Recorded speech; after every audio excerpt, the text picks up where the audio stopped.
Welcome back, everyone. Another weekly episode to the shocker. If you know what that is, you have a unholy, impure, dirty mind, but I forgive you guys anyway for being the heathens that you are. Um, couple just quick announcements, by the way, before we get rocking and rolling. One of those is we are doing a live event in Los Angeles. And it's for those of you guys who want some extra help closing in your video shit, selling your stuff through videos instead of calls. Fun little fact about that, since I've been doing this more than 5-6 years now, clients don't like calls any more than you do. I didn't know that in the beginning, but they were like, shit, I didn't want to talk to you. I just wanted to know how much it is. I'm glad you just put that information in a video so I can find out. So if you guys are interested in that, put a little link in the old comments so that you guys can check that out.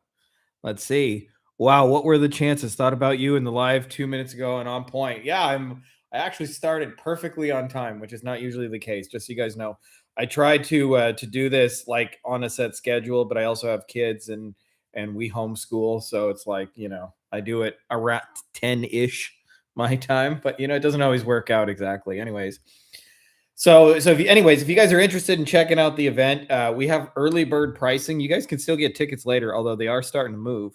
But for the next 3 days, you can get those tickets half off. That's my early bird special offer. There will be cool stuff you can get later, but when they're gone, they're gone.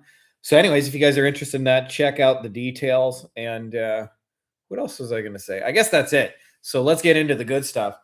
Ladies and gentlemen, boys and girls, children of all ages, Frankie Finn proudly brings you our weekly Q&A. With His Holiness, the Lord of the Dad Guns, the greatest of all time, the man they call the man, 170 pounds of pure steel and sex appeal. It's me. By the way, for those of you guys who are new around here and have not seen all the shenanigans before, most people know me because I wrote those 2 books and have grown 3 of my own agencies, helped thousands of you guys out there. All right, cool. Let's get into the questions. Let's get into the good shit. So Pedro says, I'm asking where number 2 goes or pre-selling the plan when running image ads. The hand raiser is obvious on the image, but pre-selling the plan can be in different places. It can be in the ad copy or the landing page.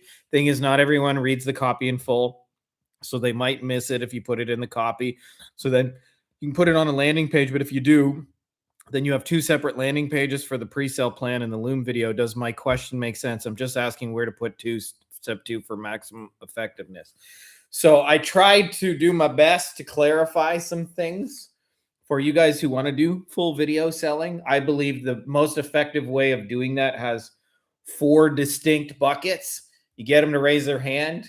You show them how, if they want what they want, then this is the best, most effective plan to get there. Then you show them what it would look like to get my help personally to implement it.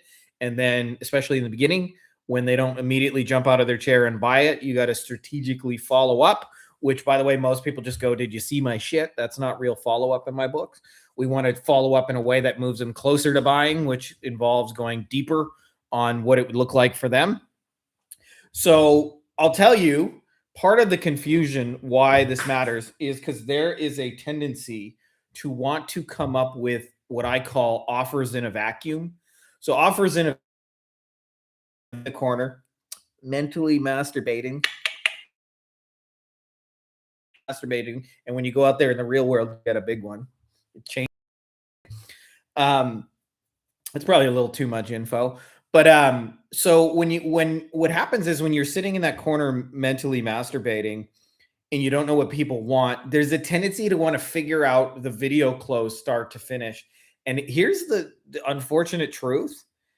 You guys are going to have to talk to people. Now, what people think when I say talk to people, they think that means jump on calls. But I do all my talking when I have a new offer, like over text, over email, over Messenger, things like that. So that's my way of saying, like, if you have a new offer, like I 1,000% lean into conversations because I want to get actual feedback from real human beings.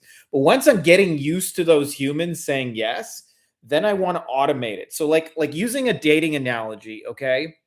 So imagine that um I say to um I say to my lady, I say, "Hey, I want to take you to the arcade." Like that sounds like a bitch in time. And she says, "Nah, homegirl's not really into games." Okay. Well, I don't need to build out a funnel for the arcade and go like, here's my automated video close and blah, blah, blah. She didn't say yes. Now, I just happen to take her on a date, I don't know, a couple weeks back. They have a place here that's a chocolate cafe. So everything on the menu is chocolate. And like all the drinks are like hot chocolate and latte chocolate, and it's like like literally the entire menu is chocolate. So I'm like, she loves chocolate, we gotta go. So when I showed her this place existed, it's called Cacao, she was like, holy shit, we gotta go, right? So if I can get her to raise her hand for Cacao as a date, then what's going to go next on my landing page is more details about the Cacao Day. And then what's going to go in my Loom video is more details about the Cacao Day. And there's a tendency to want to automate this on step one. And it's kind of like imagine you reach over and you put your hand on her leg and she like, ew, I don't like that. You don't need to like keep going. You want to stop and be like, hey, what happened there? Why didn't you like that? Right. So what I'm saying is if you're confused about the steps, let me give you the simplest funnel in the world is get them to raise their hand and then say, I will offer you a free plan to show you what you can do for you to get this thing that you want. And then pause and say, what did you think of that plan? And in the beginning, those plans are typically custom. They're like, let me show you exactly what you can do for you. Right. And what I want to do, by the way, and this is, by the way, one of the biggest hacks I ever learned to selling high ticket is you say to that person, what do you, because if there are objections to the plan, there will be objections to buying your thing. And if there are no objections to the plan, you really only have the money to figure out. And often, like, they'll find the money if they really believe the plan will get them what they want. So to me, like if you got a new offer and you're trying to automate it and skip all those steps, like make this way simpler and just go, here's my Facebook ad, here's my offer, send them to a page, get them to fill out a thing, say, I'll send you a custom plan, send them the custom plan, go, here's what I would do in your situation. And this, by the way, you're showing them how to do it without you. That's a key details. Like this is how you could, if you want to get, in my case, it would be like, if you want to get motorcycle cases, this is what you got to do. You got to target these people on Facebook, run these kind of ads, do this kind of follow-up, get them on an email list. Every email needs to invite them to work with you as their motorcycle lawyer. And then I would say, what do you think of that plan? Shut the fuck up. By the way, that's over text. That's not any call. That's not, or that's over email. That's not like, let's jump on a call to figure this out. And what I want to see is like, are they green lighting my plan? Or are they red lighting or are they giving me hesitation? Right. So once you have those in place, then what I typically like to do is run ads to some form of like mini webinar that shows them that plan. And then says, if you'd like my help implementing it, we got a little video that shows you how to do it. And that's about the implementation, about what it would look like working with me. And then based on how they respond, I may do follow-up. So in your case, if the offer is like new and you're trying to figure it out and you're running ads, like just stop after step 2, get them to talk to you and see what they actually fucking say, because you can't automate it before you talk to humans. I know everybody wants to automate shit and I get the appeal of that, but when you do it through text, you can still be in your underwear, like having conversations with your target prospect. All right, sorry, let me catch up a little bit on the comment. I ran ads to get clients before, good results, want to turn them back on, but not lots of money right now. Would you run them at $20 a day? I know it takes more time compared to $100 days. Curious though. Yeah, I'll tell you, like, cause I think almost always when you start with ads, most of us, hold on a second, my phone just fell down. Most of us, we don't start with a mountain of money. Like, I don't know very many like trust fund babies that say, I'm going to start an agency. Like almost none of you guys do that, right? So we're all like sort of like poor and middle class and we're on a budget. To me, I have a simple formula. When I test with ads, $50 to $100 test ad. And what I want to see is not like, do people buy it? That's a misnomer, is to think in step one they buy it. But they call the dating guys have a term for this. They call them IOIs. I call them micro indicators. So one of the things, like my friend who used to be in the pickup world, they would go to a club, a really busy club with like 1,000 people in downtown San Diego, and he would walk around the club once, and he would just pay attention to the 10 girls who smiled at him, like, "Hey, baby." That's not a good flirty smile. Don't do that. But you know what I mean, right? You get the gist of it. And he said then he would go talk to the 10 girls who smiled at him on the second trip around. So he would first go gather the indicators of interest. Oh, those 10 girls smiled at me. Let's go talk to them. Okay. So, same kind of deal. When I'm running ads, I want to see people request more information, put up their hand, say, tell me more about it. I want to see, do they fill out the form and take the next step? Those are all like indicators of interest, like the dating equivalent of the smile. Like, and I know a high ticket sale is on when they start saying, I'm curious, man, tell me more about that. And so what I've learned is, before I automate it, I take $50 to $100. So in your case, if you're spending $20 a day, I'd run it for 3 to 5 days, probably like 5 days. And I'd say, hey, if I could bring you this kind of person, would you be interested? And if they go, tell me more about that, then I know I'm onto something warm. If you get crickets, which happens. But you absolutely can succeed with small budgets. Beautiful thing about our kind of stuff is that the math just works, right? Like, say you got a $2,000 a month service, and you run ads and you sign one fucking client for $2,000. You're going to break even on month one, and you're going to be in profit month 2, 3, 4. And if you can keep that client like 3 years, which I think is a good benchmark to shoot for, you're going to get 35 bonus payments. So that's how I like to do it when you're on paid ads on a budget. But truth be told, I like to figure it out organically, what they're interested in, LinkedIn and Facebook and things like that. And then when I know what they're interested in, then I like to turn on the ad machine to amplify it, knowing I'm not going to lose money on ads. But there, you can certainly test with $20 a day for sure. On average, how much do you pay your white label agency to run Google ads for one client? Also, how much do you pay them to do SEO for a client? Usually, as a general rule, about 50%. So we got people, like, I'd say, like, starting SEO and ads, usually like $500 a month is probably a good starting place. And then depending on how that goes, you can sometimes 2.5x their pricing. So, like, let's say, simple numbers, like, let's say you're building a website. I know you didn't ask about websites, but it's just for the sake of easy numbers. Your white label partner wants to charge $1,000. Then I would probably sell that website for like 2,000, maybe 2.5, maybe even 3, somewhere between like 2 and 3x. So you have a 50% margin. That's how I typically like to do it. And just so you guys know, these are our recommended partners. I'm going to put this in the chat for those of you guys.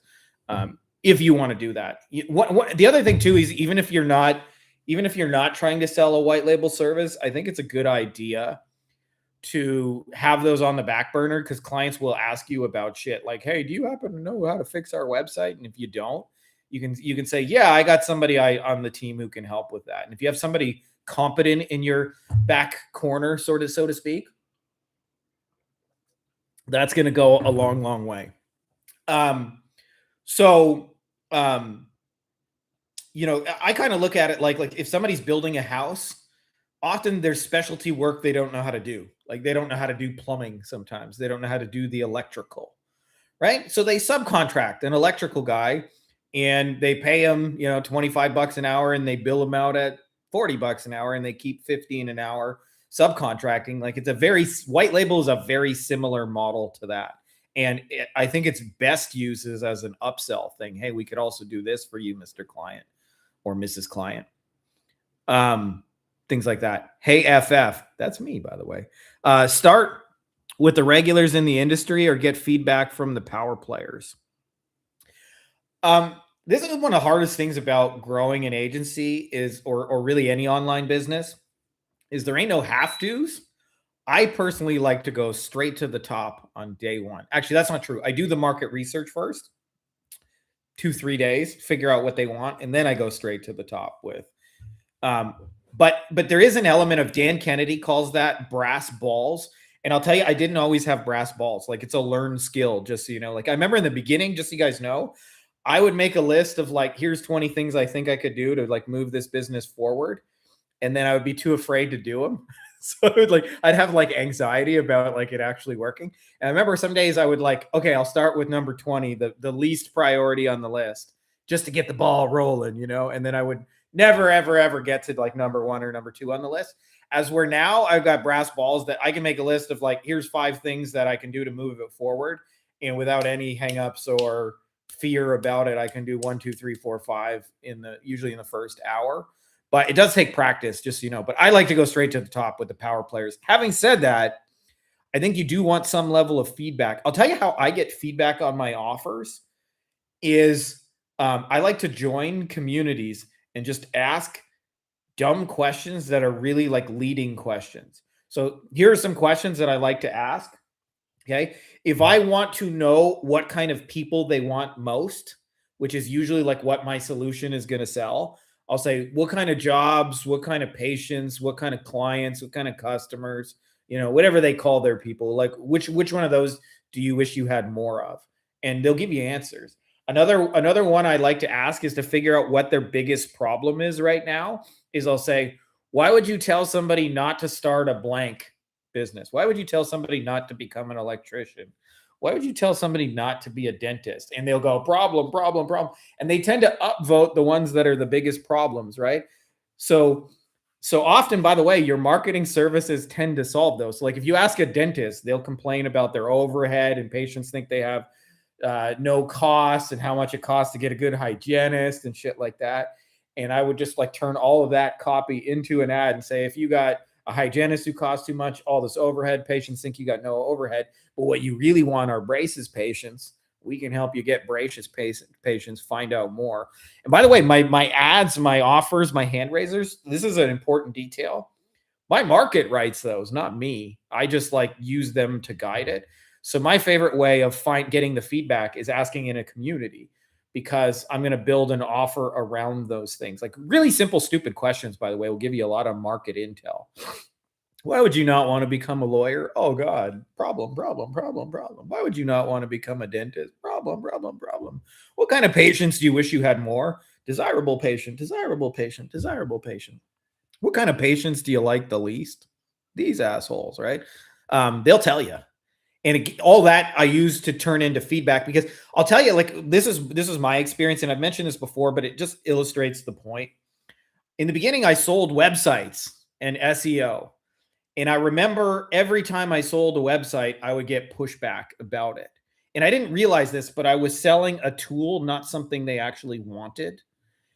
And I didn't really figure it out like on my own, but I was actually in Los Angeles. I was in a Beverly Hills specifically.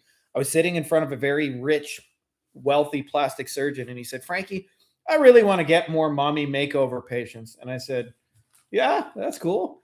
And he said, do you think you could build me a website just for mommy makeovers? And I was like, yeah, it's like the same shit as any other website. He said, Frankie, do you think people search on Google for mommy makeovers? And I pulled up the Google keyword tools. Like, yeah, 500 to 1,000 a month just on this keyword, mommy makeover Los Angeles. And he was like, do you think you could rank a website for that? And I looked and I was like, yeah, it's not very hard. It's actually easier than the shit we're going for. And then he was like, here's my credit card. And up until that point, everybody I talked to was like, send me a proposal. Let me get back to you. Let me talk to your partner. And it was like always this like chase. But the minute I made instead of like the difference between I'll make you a website and I'll make you a website to get you mommy makeover patients, which was that for them, what I call their $100 bill, their high value shit, like was a night and day difference in terms of how the client received it. So that's what I'm looking for. Like, hey, if I made you a or a website to get mommy makeover people, would you be interested? And they go, tell me more about that. Like I know I'm in the ballpark. So that's my way of saying like, you just want to make that be focused on the right thing. That's the number one reason, by the way, most people can't sell their shit, because they're selling the tool, not what the tool will do for them. It's the tool is a website. What it'll do for you is it'll bring you mommy makeover patients. They're not buying the fucking website. They don't give a fuck about the website. Never have. Regarding ads, lead form, send to a landing page. In case lead form, have you seen a general rule of specific questions to ask? And would you go for more questions right from the start to heavy filter? I do a lot less in the beginning. Um, so, so again, this depends. Is it a new offer where you're trying to figure it out and get people to buy it? Is this an established offer where we know people want to buy it?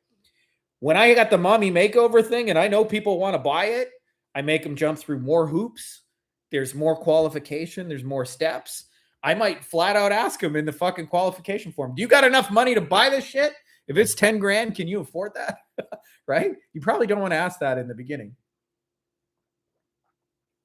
So, in the beginning, when I have an offer that's not working, generally speaking, it's a form with and sometimes actually, by the way, if you're running Facebook ads or meta ads, as their kids today call them, sometimes I'll literally just go, if you want more info, comment on this ad, and then I'll message the person and say, hey, can I send you a custom plan? And then they say, yeah, and then I send it to them. And then I go, what do you think of that plan? And then that's when I'm already troubleshooting my offer right then and there. So like I call that like simplest way for you to get started, whatever that is, landing page. I never use lead forms personally. I never use lead forms. That's not to say you can't be successful with lead forms. I'm just personally like, I've learned that I don't want interest. I want people to buy my shit. People have said this to me, by the way, before. I've acquired audiences from other people. My whole second book is about that. Is like how to acquire other people's audiences and sell other products to other people's audiences, like other people's products in other people's audience, and get recurring income that doesn't require you to fulfill on anything. Sorry. I forget where I was going with that, like related to your filtering thing. I don't know. My brain is tired. We'll come back to that. Sorry, dude. I'm sorry, man. I just forgot. Do you think it's possible to sell SEO for $4,000? I always like. It's interesting, by the way, when you run a community of people. So I know like 10,000. Oh, you know what I was going to say about the audiences? I remember. So a lot of people focus on vanity metrics. So what I was going to say is I buy audiences all the time where there's a million people in the audience and the creator is broke. You'd be amazed at how many people have a million followers and don't make any fucking money. You'd be amazed at how many people like seem like they're internet ballers that are broke. Flip side of that is, and Jeff Miller explained it to me this way. He said, I got a lead list of 120,000 people. And he said, if I have a buyer's list of 16,000, I send the same email to both lists, 120,000, 16,000 person buyers. He says he always sells more from the 16,000 buyers than from the 120,000 leads. So I'm not against having leads. I don't think it's a bad thing to get leads, but I always try and like sell them something. And like, I want buyers in my audience as a general rule. Do you think it's possible to sell SEO for 4,000? So coming back to that one. Okay. So I run an audience of agency owners. I probably have had, like, logistically over the last decade, 10,000 agency conversations. So I get to see ins and outs of who's doing what. Just so you know, I have people in my world that sell SEO for $100,000 per month to local businesses. So when people are like, do you think you can sell 4,000? Like, I don't know what the magic is. Like, 3,000 versus 10,000 or whatever. I will tell you, the biggest variable to being able to sell it at a high price is not what most people think. So what most people think it is your offer, how much is in it. And so I see a lot of people go, well, I'm going to add more to it. I'll include social media posts. I'll include a bonus website. I'll include my tracking system. And the single biggest variable for how much you can charge for it is the size of the client you do it for. Okay. So the guy who charges $100K per month is doing it for like clients who are law firms. In my case, that's where I know him from the legal industry. And they have like 28 locations, right? That's why he's able to charge $100,000 a month, because you got 28 locations, motherfucker. And you got a staff of 800 and we need to keep them all busy. Same deal. Like if you're running Google ads and you're running it for a client who's never ran Google ads in his life, you'll be lucky if you get $500 a month. If you run it for like somebody who has a team of like 10 and they're spending 10, 20, 30 grand a month, you might be able to charge like $2-3 grand a month. If you're running it for someone who spends 400,000 a month on paid ads, you can charge 10 grand without batting an eye, and you won't get any pushback at 10 grand. The only thing that's changed in that scenario is the size of the client. And you know what I learned this? A mentor of mine was talking about a conversation he had. He lives in Arkansas, small town of like 30,000 people. And he said he was eating at the restaurant, and the owner came over and make small talk with the tables and said, "What do you do for a living?" He said, I do marketing. And he said, "Do you do any consulting?" And he said, "Yeah." And he said, "How much do you charge?" And he said, "Between 50 and 100,000 a year, depending on how much is involved." And the guy laughed and said, "I would never give you 50 grand. No offense." And he said, "None taken." And he explained to me that for that little guy in a small town, like $100,000 commitment is never going to make sense. But imagine that guy decided he wanted to franchise and build 100 locations. Now $100,000 is a small drop in the bucket to accomplish what he's going to accomplish. So yes, you can charge 4,000 a month, but if you want to get it right, you have to identify the top buyers in the industry. That's the secret. I just gave you the secret.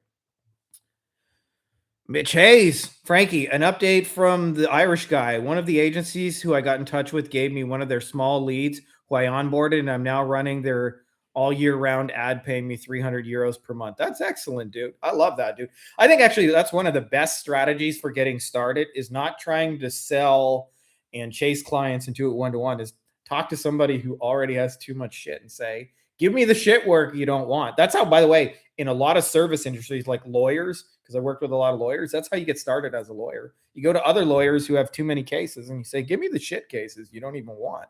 That's how you get your practice going, right? So I think that's a really smart strategy. What Google keyword tool do you use, and is it free? I just use the built-in one to Google Ads, and yes, it's free. I forget what they call it, keyword planner. I don't know. So I'm old, so I've been doing this 20 years, and they constantly change the names of shit. So when I started, it was called a Google Map listing, and then they changed it to a Google My Business, and then they changed it to a Google Business Profile. So the kids today call it a GBP, but I'm old. I still call it a Google Map. So when I say the Google keyword tool, I believe it's called the keyword planner, but there's tons of free ones. If you just Google, free keyword tool, they all, just so you know, all of them base their data off of Google, which is why I just go to Google directly. But having said that, some of those tools can help you organize it and stuff better. If I have quite a few intimate details needed for onboarding, like their EIN number, management position to their GBP, how can I automate this? Just like a simple GHL form where you got to capture it and say, "Hey," and I would just in your sales process before you take the credit card, let them know, "Hey, after we get started, I'm going to need this info from you. It's going to take about 10 minutes. The reason I need this is because that's what Google Ads wants to verify your account so I can run this. So that's why I'm asking. I'm not doing any weird shenanigans with it, but it'll take you about 10 minutes and you're going to need that info." I like to kind of just forecast a little bit of what's going to come next. And as long as you do that, they'll be cool with it. Yo, Frankie in chat. What's up? What the fuck? 100K a month for SEO? Yeah, exactly. But generally speaking, just, we have people at all kinds of tiers for SEO. I know plenty of people in the 10 to 20K per month for local SEO. And again, it's about size of the client. It's not like you get better at doing SEO. You just, a single dentist is not going to pay you 10K a month. But a dentist who has 5 locations and needs to keep his staff full will pay you 10K a month without batting an eye.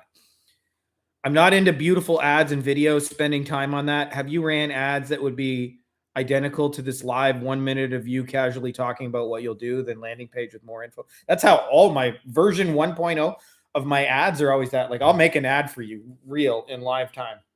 Okay. Let's give me a niche. Hopefully one I'm familiar with. Maybe you guys could just type one in the comments. If you guys, okay, I'm going to go with dentist since I think there's a little bit of delay on this. All right. So this is either a video ad, could be Facebook, could be YouTube. I use it for both, but let's go dentist. Hey, if you're a dentist and right now you've got crazy overhead, gaps in the schedule, and you're trying to keep the hygienist totally busy, What we found is it's better to get the high-end patients, like the braces patients. Now we're putting together a free little plan that'll walk you through exactly how you can get braces patients in your specific practice. And if you'd like to learn more about it, I got a little link below. You fill out a little form. It'll take you 30 seconds, and I will send you a custom plan showing you exactly how you can get braces patients in your practice. So go ahead and click the link below, and I'll see you on the other side. There you go. There's an ad, ghetto ad, but they work, by the way. And then, by the way, I get fancier as I go, right? Like once I know that angle and that hook is working, then I'm like, yeah, we should probably do some editing. We should probably throw some money behind it. But I don't like throwing money behind it until I know it's going to work.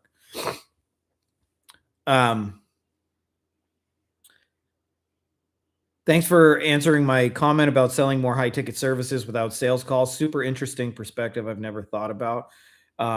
Yeah, you got it, Julius. I used to think, by the way, because people tell me all the time, only high ticket stuff can only be sold at this price. And I remember the first time I had that belief squashed right in front of my eyes. So there were two guys. I was on a personal injury, part of an association, and I had done webinars, and they had a weekly webinar, and I sold more shit in any webinar than anyone else. So I had a big ego about it. I'm not gonna lie. I thought I was like king shit. I'm like, I'm the man, the webinar man, right? That was me. And then there were these two guys who came on from TV. Their names were both Mark and Mark, strategic partners or whatever the fuck they called themselves. And their shtick was they used to work in TV, and they know how to buy media real cheap, and they know what commercials work. And if you just pay them $10,000, they'll sell you 100 phone calls in a package. And that was their shtick. And by the way, the webinar was no content. It was like 100% pitch. It was like 10 minutes of pitch. And they showed an example commercial, and they explained, our media buying system is proprietary to us, but we'll get you cheaper media than you could buy on your own. 5 different lawyers piped up and said, hey, do you guys do consulting? Because I'm interested in hiring you as a consultant. I want to buy media like the way you buy it, but I want to use my own commercials. And I'm okay with accepting the whatever performance I get out of my own commercials, but I'm super interested in you buy media. And Mark proceeded to say, yes, we do consulting. It's $100,000 per year. If you're spending at least $100K per month on TV, we can cut your bill in half. And I watched 5 lawyers give him $100,000 in like 10 seconds. And I was like, hot damn, they just made $500,000. Like, and I was like, that wasn't even possible in my reality. But what I realized is through seeing this done time and time again, it's never about your price. It's always about, is the thing you're giving more valuable? Just like if I say a house, I got a house for sale. It's $250,000. Doesn't it kind of depend on the kind of house you get, right? Right? Huge difference between we got a crack shack in the ghetto you can get shot at, used to be a meth lab, versus, hey, I'm selling my $2.5 million beachfront mansion. I owe $250,000, but I just want to move to the mountains and become a monk. I don't care about worldly possessions anymore. Get me out of my mortgage and it's yours. Like, imagine that's real. That's a fucking steal. So what I realized through that is you have to be able to present the value equation such that whatever amount of money you got, the thing you're giving is higher. In the case of the TV guys, it was like, you save 100,000 or you save 50 grand a month if you pay us 100,000 a year. That's a no-brainer, right? Like, that's a no-brainer.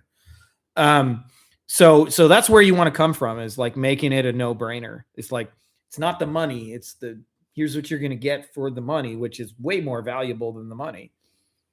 I want my clients' login credentials to their booking software to connect to GHL for automation. But would that be too intimate to just put on an onboarding form? No. A lot of it is what I call the benevolent dictator frame.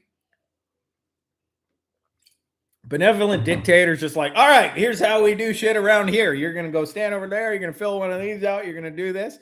But you're doing it for benevolent reasons. But the more you just like talk about it, like, this is how it works, this is normal. And sometimes I'll put in a joke in there, Paul. Like sometimes for me, like I have the issue of people pay me all hours of the day. Like I always wake up to money every single day of my life. But a lot of times I got to onboard people shit. So I put in my stuff. Hey, if you buy this and you don't hear from anybody, like right away, It just means I took your money and I moved to my secret volcano island where we're gonna just evil laugh. Ha ha, we got another one. Nah, just kidding. It just means we did. It takes us a few hours to see it, and we'll get back to you within a few hours. So don't sweat it. If you pay it, nothing happens. But what I'm really saying is, it's normal for you to pay, and then like you wait, and it's a little bit anticlimactic, right? Like, so I'm letting them know. So you can sometimes address that skepticism with humor if you want. But the more you just make it like this, is how we do it. This is normal. They'll just go along with it. They don't know. They don't know what's supposed to be needed from you. But logins and passwords are a pretty normal part of working with an agency. Just What do you think about leading with? Do you have any old leads we can turn into sales? We do this on a performance basis, which means if you don't get paid, we don't get paid. Want more info? So I'll tell you, there's good in that, Jason, but there's also a weak part in that. So the good is obviously like you've taken the risk out of them. And I get a lot of those, by the way. People will message me and say, like, no risk to you. We can do blah, blah, blah. And a lot of times I turn those down. And it's not because, it's obviously not because there's a money risk.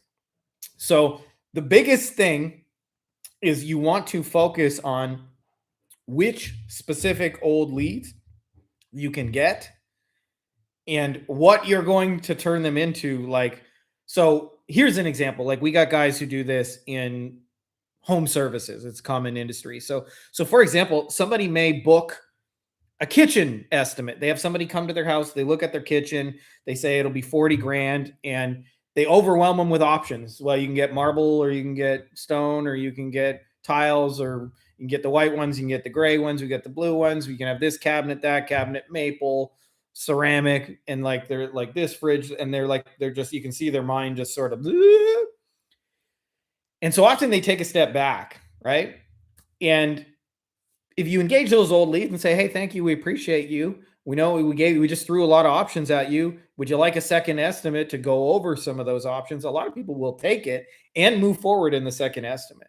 So it's my way of saying you want to get clear on the specifics of like, I'm going to re-engage your kitchen jobs and help them sort out some of the options and get them a second estimate. Those specifics sound like small details, but they're fucking huge to the person buying it. Because, and I'll tell you why this matters, because most of their leads, they don't make any money off anyway, right? So like roofers, for example, get a lot of phone calls when it rains. Like, people obviously notice the leaks more when it rains than when it's not raining. And when it leaks, right, you call the roofer, but a lot of times like the roofer goes out there and it's just one little teeny tiny hole. They patch a shingle or two.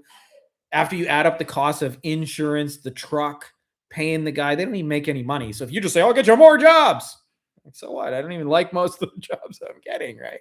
So you got to be really clear about, I'm going to re-engage people, and be specific about somebody that'll bring them money, and that will land a lot harder. Just that one little detail. Like I say, it sounds like a small detail, but the difference between I sell websites and I sell websites to get you mommy makeover patients. This one is $500. That sounds like a lot of money. Push back, push back, push back. Over here, they're like, where do I sign up? How do I give you money? Right? Like, so if you nail that detail, you'll be closer to the second of, let me give you money. Door-to-door collection agency. I'm growing tired of this back pain I'm experiencing from all the stunners I'm passing out. Boom. Just like, by the way, Cole and I are starting a collection agency where if anybody owes you money, a client, we will go to their house door to door in our wrestling matching tights as tag team champions with our boots on. We will first threaten them. And if they don't do the threatening, we'll stomp them and we'll take the money and then hit them with a chair and say, you did this. You did this, motherfucker. We'll get you paid. We'll get you paid. Jeff Miller talks about this cool thing with unaware, problem aware, solution aware, product aware, most aware. Would you target these stages of people by simply having specific copy, video, that easy? So a couple things. Firstly, I'm a big fan of Jeff. We've had him on this channel many times, probably half dozen times I've had Jeff on here. That is an old copywriting thing that is 100 years old, that it predates both Jeff and I even existing, just so you know. I think Eugene Schwartz does a great job of explaining how to address where somebody's at in the cycle. Are they unaware, problem aware, solution aware, product aware, most aware? If you are running ads in the beginning, the best people to target are the people who are the most aware. Having said that, they are the smallest in number and you will run out of them really quickly. So if you can take people through those different stages and go, usually I don't go to unaware personally. I never try to market to somebody who's unaware, but if they're at least problem aware, what happens is you get a much, much bigger pool. For example, we mentioned the example of selling braces to dentist people. I made a, kind of shitty little video, but most dentists do not wake up in a cold sweat going, I need some Facebook ads, right? So if I ran an ad going, hey, do you need Facebook ads to get braces patients? There'll be a few dentists that are aware of that, but there's a very, very small number of them. Flip side of that is if I hit them with, the problem, got big overhead, your hygienist, makes $45 an hour or whatever she makes after health benefits and all that, and you don't have consistent work and there's gaps in the schedule and you're doing a lot of teeth whitening and Invisalign, those are all problems they really experience. So if I hit them with that, and then, hey, the solution to that is run Facebook ads, you're going to get a lot more of them as a general rule. So you can do both. I like to retarget the ever living fuck out of people and hit them with all angles of that, just so you know, and let them self-select who they are. And I basically, when I retarget you, I run 3 kind of ads: pre-selling the plan, objection handling, like addressing the reasons you might say no, and then whatever proof I have. And by the way, people think way too simply about proof. They think case studies and past clients. They think that's the only kind of proof. If you got that, use it. But there's tons of ways to do proof. I may do a whole just video on that because too many people go, I don't have any proof. Yeah, you do, motherfucker. You just think the only kind of proof is case studies and clients. I do outbound LinkedIn plus cold email, do my own acquisition via LinkedIn, any experience and thoughts. Yeah. So I think the actual most important detail, if you're going to go that route and cold message people on LinkedIn, the most important detail is just messaging the right fucking people. Like bar and away, bar none. So like, there used to be, like, back in the day, a lot more like door-to-door salespeople. It's like become less common. There's still people who sell shit door to door, but it used to be way more common before everybody had a phone and before everything went digital and before there were 47 kinds of social media. This is a little bit counterintuitive, but the people who buy one of something or 10 of something are the ones who buy more of it. So I'll give you an example. My ex, so a thing that used to be sold door to door were vacuum cleaners. And my ex owned 7 vacuum cleaners because she had asthma and she had like really shaggy carpet in the house, which she eventually got changed. But she always felt like I can't breathe if there's too much dust and shit like that. So she owned 7 top of the line vacuums. We lived in a really modest house too. It was not a nice house, but like we legit had like $30,000-$40,000 in vacuums. So people back in the day would sell vacuum cleaners door to door. Okay. If you knock on enough doors, somebody will buy a vacuum, hence why they do it in the first place. But who's most likely to actually buy a vacuum when you knock on the doors? And it's the person who already owns 7 vacuum cleaners, right? So if I'm going to message dentists on LinkedIn, I want to get a list of who are the dentists who are currently advertising on Google ads, who are the ones who are spending on Facebook ads, who are the ones who own multiple domains, who are the ones that are part of like 3 LinkedIn communities to learn how to do this shit, who are the ones that are hiring right now. That to me is actually a more important detail than what you even send in a message. Because if you get this wrong, we're all buyers and non-buyers of things. So like I'm a buyer of business books. I just read like 8 books over the last like couple of weeks. And I'll buy books the rest of my life. I got a younger brother. My brother will never read a book as long as he lives, right? Like, reading is for fags. What are you doing reading them books? Reading's for the gays and the Jews. My brother's not like full-on redneck, but he's kind of a redneck. So if you got a chance to knock on one door and sell a business book, do you want to sell to me, who owns hundreds of them, or do you want to sell to my brother who's never bought one? So a lot of times people think of this as an afterthought. Who am I pitching? It's actually the most important detail. Now, the second most important detail is I think the biggest reason people fail with cold outreach is because it's automated, it's spammy, it's generic. Um, I was reading like a post on Reddit this morning. It was a dude who was saying he's having a lot of success with LinkedIn, where he was just going to their website and highlighting like 3-4 things. And this is a guy who sells websites, highlighting 3-4 things that like you're losing sales here, here, and here. And he like just made a little mock-up and sent it to him. Can I show you what I would do to fix it? And like that's going to get you in the door way faster than going, hello, kind sir, we make websites. Do you want to buy SEO package website? Like that's how most people do it. I know because I'm on the receiving end of a lot of it. So if I was going to do some LinkedIn DMing, I would make sure to get a list of people in my industry that I know are actively spending money on at least 3 to 10 solutions. And I would send them something very personalized, very specific, and valuable to them. It'll take you longer to send a message, but do you want it to work? And this is why I say too many people try and automate before it actually works. And by the way, I get everybody brings me their cold outreach message and their Loom videos. So I get to see who shit is working and not working. And it's very clear from my vantage point, like that the more you show them something specific and valuable to them, the more it's going to work. The more you try and automate it and write one message for everybody, the less it's going to work. Like that's at least from my vantage point, very true. Sorry, let me just catch up on the question.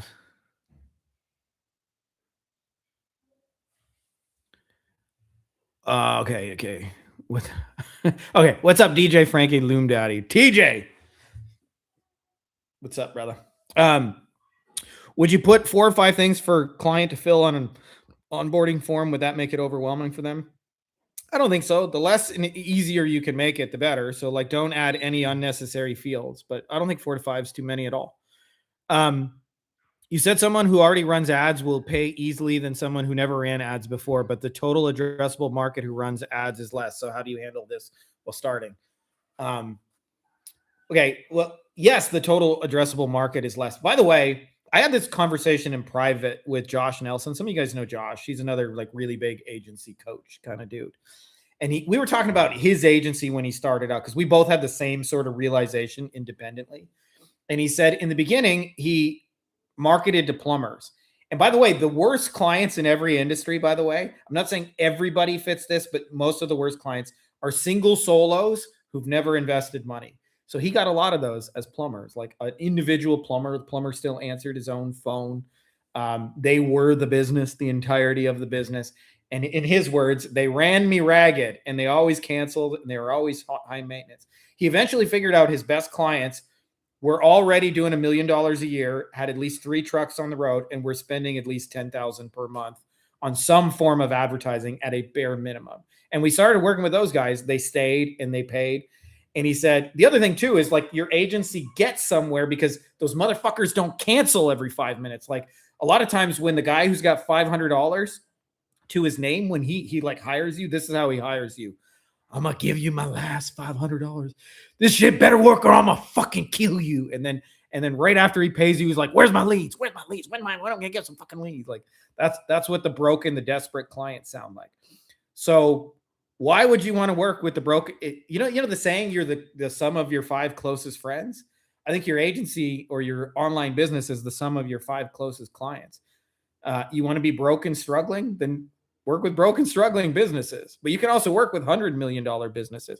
So he told me that his total addressable market, to answer your question, he said, I realized that there were only about 30,000 plumbers that fit the description of doing $1 million a year, spending at least $10K a month, had at least 3 trucks on the road. Okay. So his real market is 30,000. But here's the thing I say to you, like if you got a $2,500 a month solution, you know how many clients you need to be a millionaire? It's like 30. 83,000 a month. So maybe it's like 32. I don't know. I haven't done the math on it, but it's not a lot. It's a little over 30 to be a millionaire. Like, are you trying to get a bazillion people who are going to cancel? Or are you just trying to get 30 of the right people who are going to stay and pay for a long time? I think you're trying to do that. So can you get 30 people from 30,000? I think so. So aim it at those people to begin with. It's like if you don't aim it right at the beginning, so many of the headaches I see, like there's a guy actually in our fast starters program where I've had 17 conversations with him that are all just like, you're working with the wrong clients. That's all your misery right there. It's like, imagine somebody gets into dating and they say, I'm not ready to date the prom queen. So I'm going to date 6 crackheads and I'll practice dating with 6 crackheads until I learn how to date from crackheads. And then I'll graduate to the prom queen. You know what happens? You learn that dating crackheads will ruin your fucking life. That's what you learn. But you don't learn anything about dating. You don't get any better at it. So just date the prom queen on day one. There's enough prom queens out there. There's more than enough to be had. But to me, 2 biggest ways I aim my shit at people with money is I talk to them in my ads and in my hand raisers and in my copy and in my messaging and in my Loom video. I talk to them about the team they're trying to get work for. And I also speak to the money they're already spending and where they're spending it. Ergo, I'm only talking to people who have reached a certain size, right? Instead of saying, are you doing at least $1 million? I've found it easier to say, do you have at least 8 attorneys working under you or 8 crew or 8 guys in your crew, whatever. And then, hey, you're already spending on Angie's list because I know you're already spending money. I know you're a buyer. If I say that, so I hope that helps, but yeah, you want a smaller addressable market. It also makes the task easier to go get them because now we don't have to reach. There's like 1.5 million plumbers in the United States. When you identify these are the 30,000 who are a good fit, your job gets smaller. Like there's 1.47 million of them you don't even have to bother talking to because they're not going to make a good client in the first place. Which problem should I try to solve for my hair surgeon clients first? Database reactivation, quiz funnel, triage, speed delete, or follow-up, and what happens when the front desk sucks? Well, the front desk always sucks, just so you know. Like 1% of businesses have good front desks. So firstly, those are all like solutions, but like their problems are actually more fundamental, just so you know. So here's a typical problem that a lot of surgeons have, just so you know. And if you're not sure, by the way, I'm going to, for the 12,000th time, I'm probably going to do this on every single call this year. But here's Big Daddy's market research bot. Market research bot. Run this baby at least one time.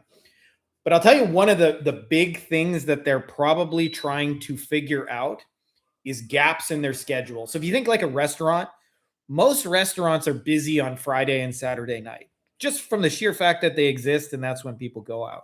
So if you want to be successful in a restaurant, it ain't Friday and Saturday you're trying to figure out. It's what do we do on Monday? What do we do Tuesday at lunch? Why is Wednesday so fucking slow? Sunday afternoon, I'm just watching the fucking football game. Nobody's here. We got 8 staff and 2 tables. Right? So one of the major problems they're trying to figure out are the gaps in their schedule. And surgeons, by the way, their teams tend to be very expensive. So when you don't have work for them, they cost a lot of fucking money. So to me, that's the problem, or at least one of the ones you're really solving. And so to me, like which one of those is going to fill it the quickest? I would guess probably the database reactivation. But it depends. It depends. Like you have to get into there and like troubleshoot a little bit. Are they getting a lot of leads and losing them? Are they doing nothing with their past people? That's almost guaranteed. But of those options, I tend to like the database reactivation best personally. But having said that, you got to be aware of the real problem you're solving. Like the gaps in the schedule is one of the real problems they're trying to solve. And if you want to find the rest of them, just run that market research bot. But those are all like solutions because there is not a hair surgeon alive who woke up and said, I need a quiz funnel. But they do wake up and go, what the fuck am I going to do? Jenny's getting $85 an hour to sit on her fucking thumbs on a Tuesday. Right? So you got to present it as they see it, not as you see it, where that problem will be solved with a quiz funnel or equivalent. Can you offer SEO without having to build a brand new website for a client? Yes, especially if you work on their GBP. I actually, by the way, our very first mastermind Kyle, who's doing like 3-4 million a year. He's doing really well for himself. But when he started, he was telling me all his problems were like fulfillment related. And he said one of the issues he had was that sorry, I hear my little toddler going ape shit in the background, but those of you guys have kids can relate to that. So he said every time a client, their website sucks, and I spend hours and hours and hours and hours trying to build them a new website just to fix all the problems they have. And I asked him an 80-20 question. I said, what actually drives the results? And he said, it's the GBP. And I said, well, if the GBP is driving the results, why don't we just double down on optimizing the GBP and fuck the website? He went, huh. And they just eliminated the web design. And his agency scaled 1 million times faster when he didn't have to redesign every client website. So yeah, of course you can do that without redoing their website. What happens when the front desk sucks at sales? TJ? I'll tell you what typically happens, and then I'll tell you how to solve it. Okay, what typically happens is the blame game. Your leads suck. You suck at answering the phone. No, it's because the leads are bad. By the way, my favorite lead. Dan and I were doing pay per lead. This is a true story, by the way. I haven't told this in a while, so some of you guys may be hearing this for the first time. But so Dan and I are doing pay per lead. This is like before pay per lead even has a name. He's like, pay per lead, bro. Like, we're gonna do this. So we tried it. We had a roofer, and he says, Frankie, like, so in those days, our call tracking was with Twilio. Twilio was like brand new, but you could, record calls and listen to them. He says, you got to listen to this call. And I'm like, hey, Dan, I'm busy right now. He's like, no, just drop whatever you're doing. Listen to this call. I'm like, dude, I got shit going on. Trust me. Okay, whatever. So I put everything I'm down. I listen to this call. We're running an ad that says like 5-star roofing. I think we were running on Craigslist or something like that. And it had like testimonials. They weren't real. I'm not bragging, but it's how it was. And this is the phone call that ensues. So Eddie, the roofer, his wife picks up the phone and she goes, hello? And the guy goes, is this 5-star roofing? She goes, hello? She sounds like she just like ate a carton of cigarettes before there. Like the macho man sounds like a woman next to her.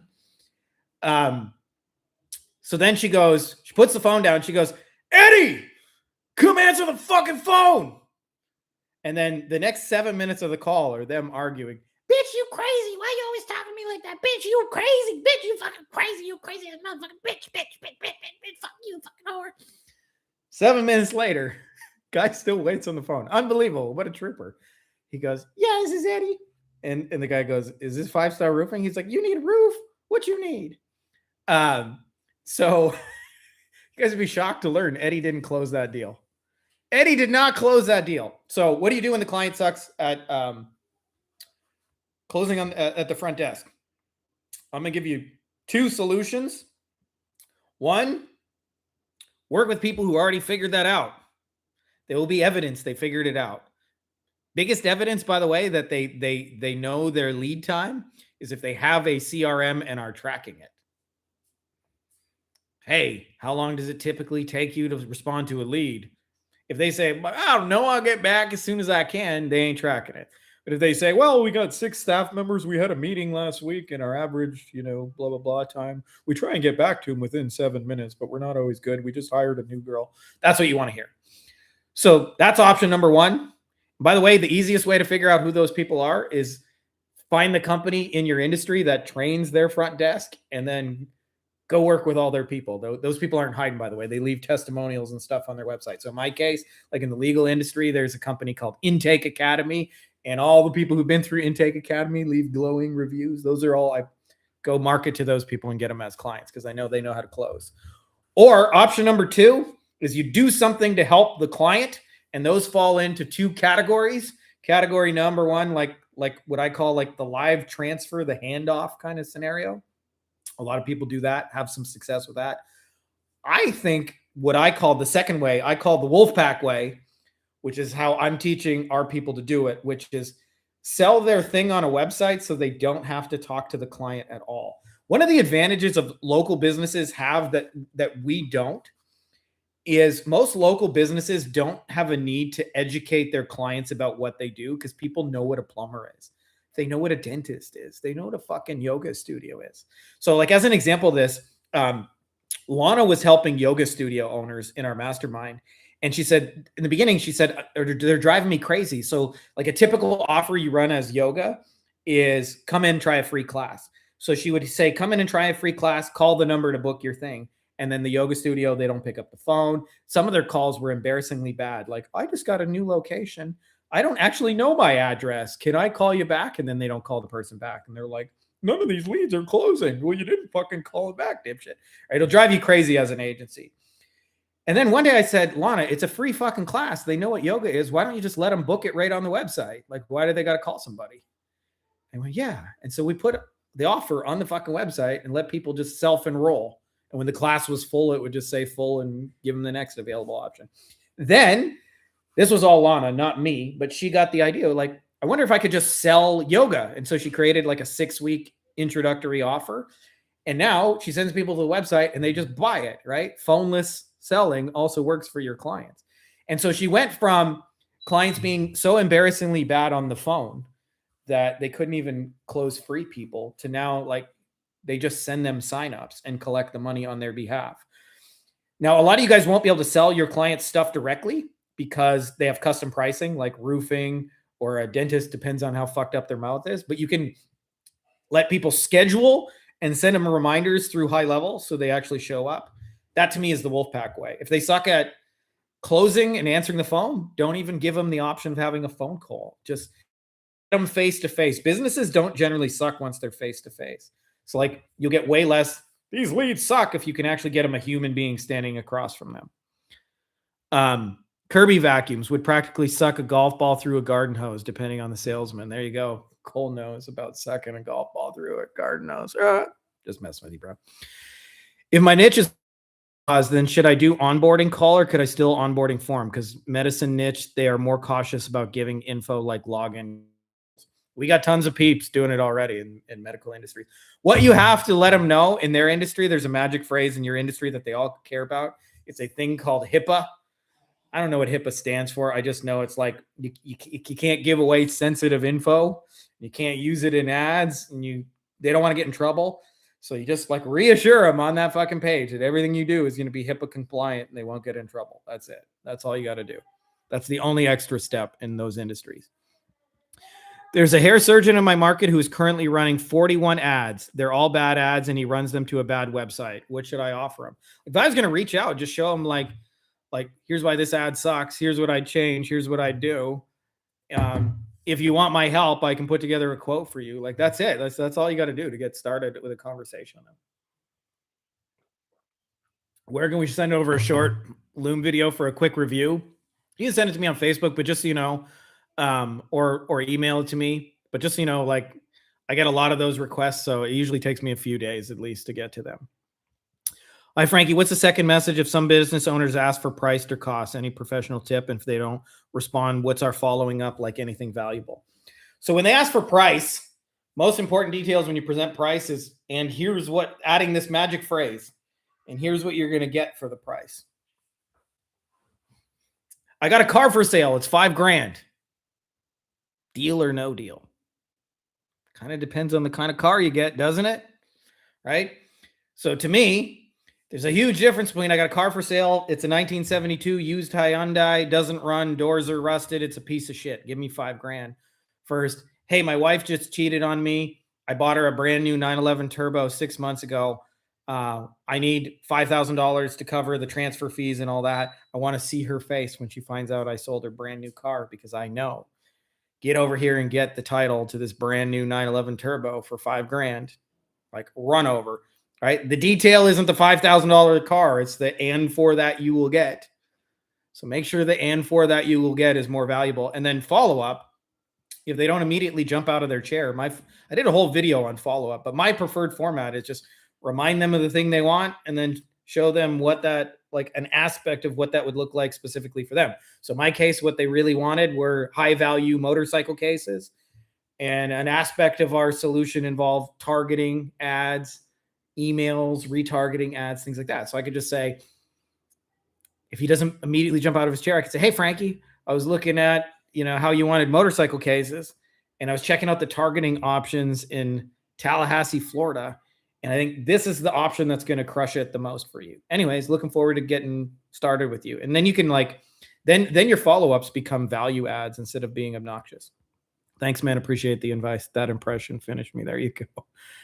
It's only 50% content here and 50% shenanigans. Frankie, you'd always tell us in your videos, always target business who are already spending money like ads. Does local businesses run ads by themselves or do they hire someone? So how do we step in? Both. If they're running it themselves, tell them you can do it better and take that work off their plate. If somebody else is doing it, offer ads to a different end. So what I mean by that is, if I was doing it for a plastic surgeon and they already had somebody running Google ads, I'd say, well, I just want to do the Google ads for mommy makeover procedures. They can run ads for everything else, and I'll run this. I call that an add-on versus replacement offer. And that way they don't have to fire their existing guy. And so you can work together with them. Yeah, I do signal-based outreach to look for those signs of buying intent. You said you can use Claude Code to help with that, with the targeting. Totally. You can use ChatGPT deep research as well. Thanks for answering my question. It definitely changed my paradigm on which client I need to work with. Yeah, one of the biggest mistakes people make they work with the broken, the desperate, and the struggling, and it's like dating crackheads and then going, why does my dating life suck? Well, you're dating crackheads. That's why. What's up, Prem? I see your comment. By the way, I'm not ignoring you. It's just been a long holiday weekend and my kids weren't super well. Do you think I can land a client who's already running or ran ads before without having any case studies, even if I offer exactly what they need? What should I say? Ask for case studies. So I did a whole video on that. Let me see if I can find it. I'll put it in the chat for you guys to watch. But there's a misnomer thinking you need case studies. And most people don't even know why clients are asking for case studies in the first place. The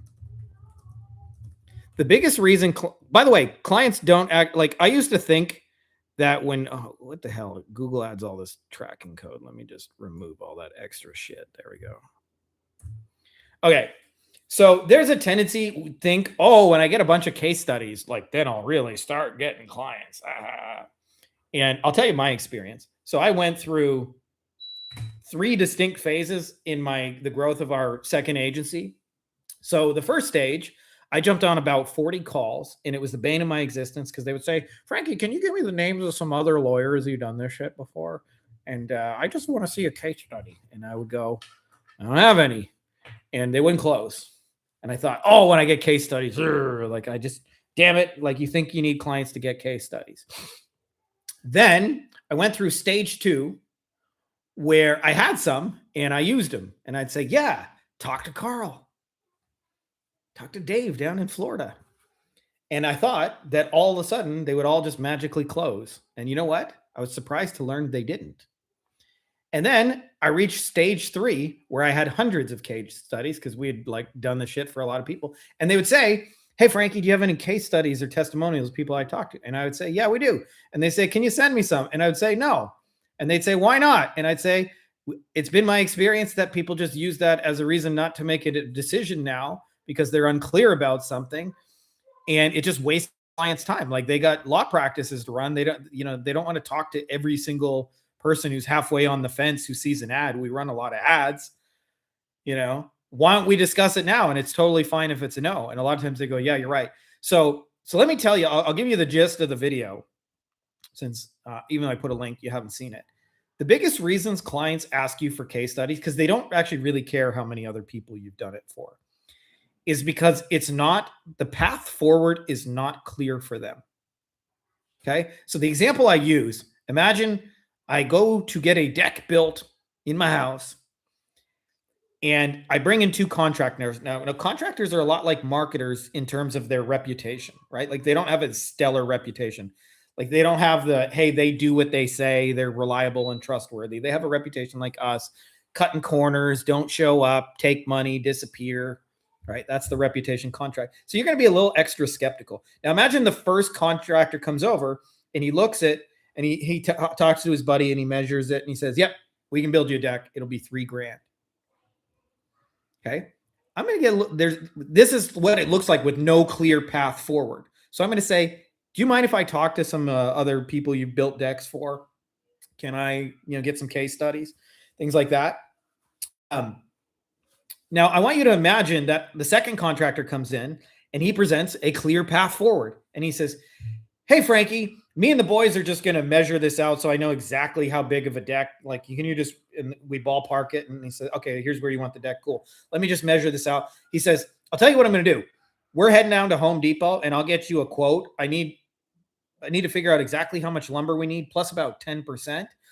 And the prices of lumber, because of all the war and the tariffs and all that, just been fluctuating a lot lately. So I want to get you an exact price. What I'll do is I'll send you over a quote and you tell me whether it works for you or not. Now, if you say that quote works for you, we can get started this week. We got availability on Thursday. And what we'll do is just so you know, we'll be loud. We'll be clanging and banging. So I wouldn't schedule any meetings or any calls. But what we're going to do is we're going to put the frame in first. So we got to do all the frame edge pieces, like kind of the support. We'll get in the floor pieces next. Then we'll put in all the railings and stuff. Then we got to sand it all. We'll stain it. When we stain it, you won't be able to walk on it for like a good 24 hours. But when it's all said and done, at the end of that, you'll be able to have a barbecue whenever you want. You can entertain your friends. You can have football parties there, whatever you want to do. Can I get you a quote? I don't ask that guy for case studies because it's clear he knows how to build a deck. So I'll give you an example of this, okay, in our industry. So when I got into the water damage restoration, the 90-day challenge, I've built thousands of websites and ranked thousands of fucking websites over like 20 years. But I didn't have any proof of water damage, guys. I didn't have a single website to show in water damage. I didn't have a single SEO case study. Ergo, I was starting at zero. So you know what I did? I pulled up like 4 or 5 different websites in water damage that I liked. And I just went like this is me selling a website in a Loom video. I'm like, "Hey, Brendan, let me show you how I want to build you a website. I want to build a hero section just like this. So yours will look a little bit different. It'll have your brand colors and it'll say your tagline instead of their tagline, but it'll look real similar to this. Then I want to put a section highlighting that you do water, fire, and mold just like this. Then I want to put an area going with your Google reviews. You got awesome Google reviews. So I'm going to put a widget just like this. And then right below that, I'm going to put, these are the areas you serve. Then I'm going to answer your frequently asked questions. I'm also going to show the types of insurance you take. And I'm going to put a service area map so people can see where you cover. And then we're going to put a page right there for your water, another page for your fire, another for your mold. It'll have an about us. I'll tell your story. It'll have pictures of your crew, kind of like this. And I'm going to put the contact button. If that makes sense, I can go ahead and give you a quote on that. By the way, they ain't even my fucking websites I'm showing them. I ain't saying I built this website. I'm showing them other people's websites. With the SEO, I was going, "Hey, let me show you the exact changes that need to be made to your GBP. Let me show you what I'm going to update here on your website. Let me show you what I'm going to change this image to. Let me show you some of the content I'm going to publish for you." And because there was a clear path forward, they don't go, "Well, send me 75 case studies. Send me results. Give me examples." Right? So the biggest reason they're asking you is because when it's unclear forward, they would feel easier talking to someone else. So the easiest way to make them not ask in the first place is show them, here's the next 3 to 5 things we're going to do exactly after you say yes. And make those clear, specific to them. And they'll stop asking you, by the way. They'll stop asking you for case studies. I don't ask the guy who makes like clear about, "Hey, do you know how to build a deck? Are you sure you know how to build a deck? Can I talk to 75 people?" Because even if he built decks for 75 other people, do you think I care? Or do you think I just want my deck built? So the more he shows me, I know how to build your deck. I know exactly what to do here. And a lot of you guys, by the way, you treat the money like a heavy decision instead of just like another link in the chain. So for me, when I was like brand new, I'd be like, "So, I'll send you the invoice. And if you want to get started, you let me know." And it's not a clear path forward. Now it's like, "All right, I'm going to send you the link. Here's how you pay it. After we do that, I'm going to send you the onboarding form. It looks like this. After you get the onboarding form, take like 10, 15 minutes. I'm going to send you an email. It's going to look like that. Then we're going to get started on this piece. And then we're going to do that, blah, blah, blah. If you got any questions, let me know. Otherwise, hit the damn link and buy the damn thing," right? So a lot of it is you're not giving them certainty going forward. And so they're asking for case studies in lieu of that certainty. But if you give them the certainty, they'll stop asking for the case studies. You don't need case studies, by the way. Also going to bump my loom to the top of your inbox so you can get an ego boost from my imitation of you. There you go. That's what I want. An invitation to me. Shenanigans. I love when you guys send me shenanigans. Do you think that loom videos are more profitable than with sales reps? 100% yes. And I have data on my end that says that's absolutely true. By the way, we've put these in companies with sales reps. And they said, by the way, they don't usually fire their sales reps. They just make people watch the loom video before they talk to the sales rep. And then the sales a layup at that point. They're like, man, our sales guys are really humming along. Yeah. Because you automated like 98% of the pitch. And now they just got to do a little taparooski. But I'll tell you why. The schedule problem. I never realized how many sales were won and lost on two details. Detail number one, when can we talk? And by the way, in some industries, they have so heavy schedules that sometimes you're weeks and weeks out that by the time you talk to them, they don't even remember what it's about anymore. Like like a lot of professional things, lawyers, doctors, dentists, shit like that. Med spas, you talk to them 8 weeks later, they're like, what is this about again? Who are you? Why are we talking? What did I schedule? What was I looking at? They've completely cooled off. Then the flip side of that, there's other industries where they're less scheduled, like contractors, where they're like, why don't you just give me a call? And then they don't pick up their phone, or you schedule something with them and they don't show up to that schedule because contractors are more like, I'll come around like 4:00 and let you know, and like 4:00 turns into 5:30. That's how contractors work. So the minute you send a video, you eliminate the scheduling conflicts. You watch it on your own time. You let me know. Also makes handling the client easier after the fact, which nobody talks about, because if they took a step towards you versus you sort of arm twisting, coercing them in, it's a very different relationship. And then the second reason is, like, I estimate that at least 50% of sales calls are them just wanting to find out how much it is. So the more you just answer that detail in a video, and then here's the other reason I've come to realize that if 10 people will jump on a call with you, 100 will watch a 5-minute video about the same thing. And I learned one of the most obvious secret metrics, once you see it, for how much money somebody makes is offers made. More offers you make, more money you make. Bigger offers you make, more money you make. If I want to look at, like sometimes I'll get YouTube channels or groups or communities where people have hundreds of thousands of followers and they're not making any money. You know how many offers they're making? I don't make any money. Yeah, how many offers are making? 0. Well, those two things are connected, right? Flip side of that is, if I have video making offers, I can be like simultaneously talking to 8 different clients at once, right? So if I send 8 videos and have 8 sales conversations and make 8 offers, or I have a 1-hour call and I can only make 1 offer in that call, who's going to make more money? Clearly, it's the person who made 7 more offers. So like, yes, video does better than sales reps. But for people who have big teams, I usually just tell them, like, don't fire your salespeople. Just put the video in the flow, make it a layup. And they usually like that. They usually go, oh my God, the leads are coming in smoking hot. Yeah, because you answered the questions they wanted to fucking know. Yeah, I definitely want to employ a pre-education sequence for the surgeons. I hear that some of them have commissioned salespeople. If they're good, it should solve speed, lead, and time wasting consults. Totally. It's easier for them too, because a lot of medical stuff too, by the way, TJ, they're just a lot of paperwork. It's just how it is. Like, I got a couple of doctor friends and they like literally just go home from work and they're like filling out forms for 3 fucking hours. So for them, like, hey, let's jump on an hour call. Great. I can fall 3 hours behind on my paperwork just so I can, all because I just want to know how much it is, or just send me a video. And when I'm done my paperwork, I'll watch it. It's easier for them. After inbound leads come from the shoe store partnership, what does the sales process look like? It's almost non-existent, Paul, like being real with you, because they came from somewhere like, and trust. So like, for example, I did some things with one of the shoe stores in the restoration 90-day challenge. And one of the guys was a head of a major industry association. His name's Jeff. He's a cool dude. Jeff,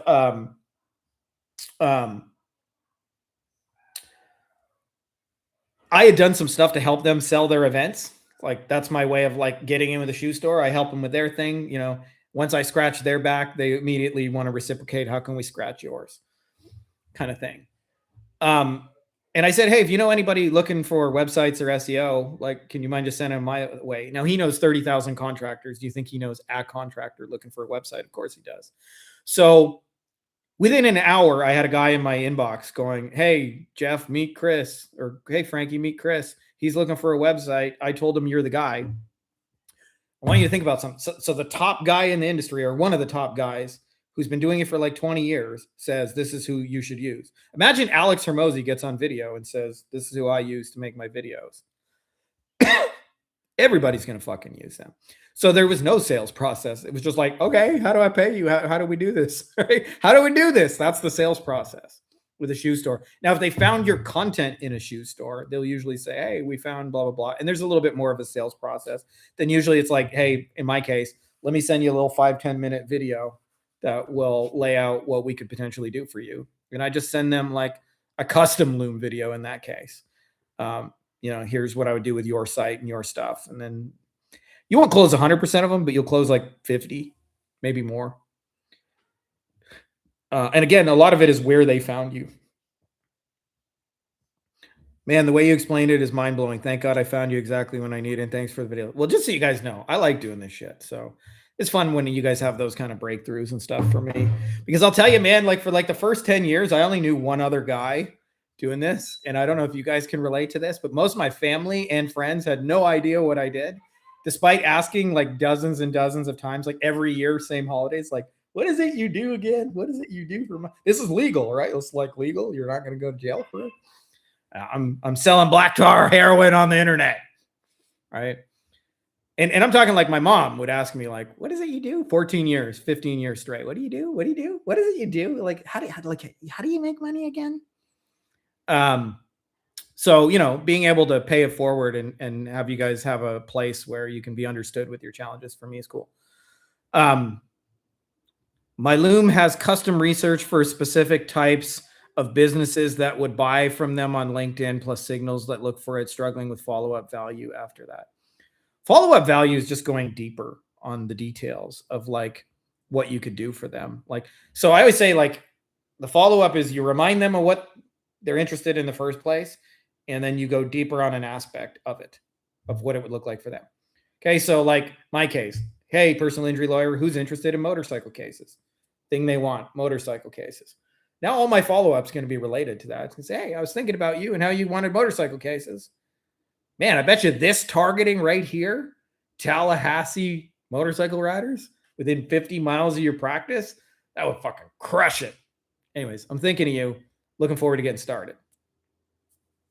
That's it. That's how you follow up with them.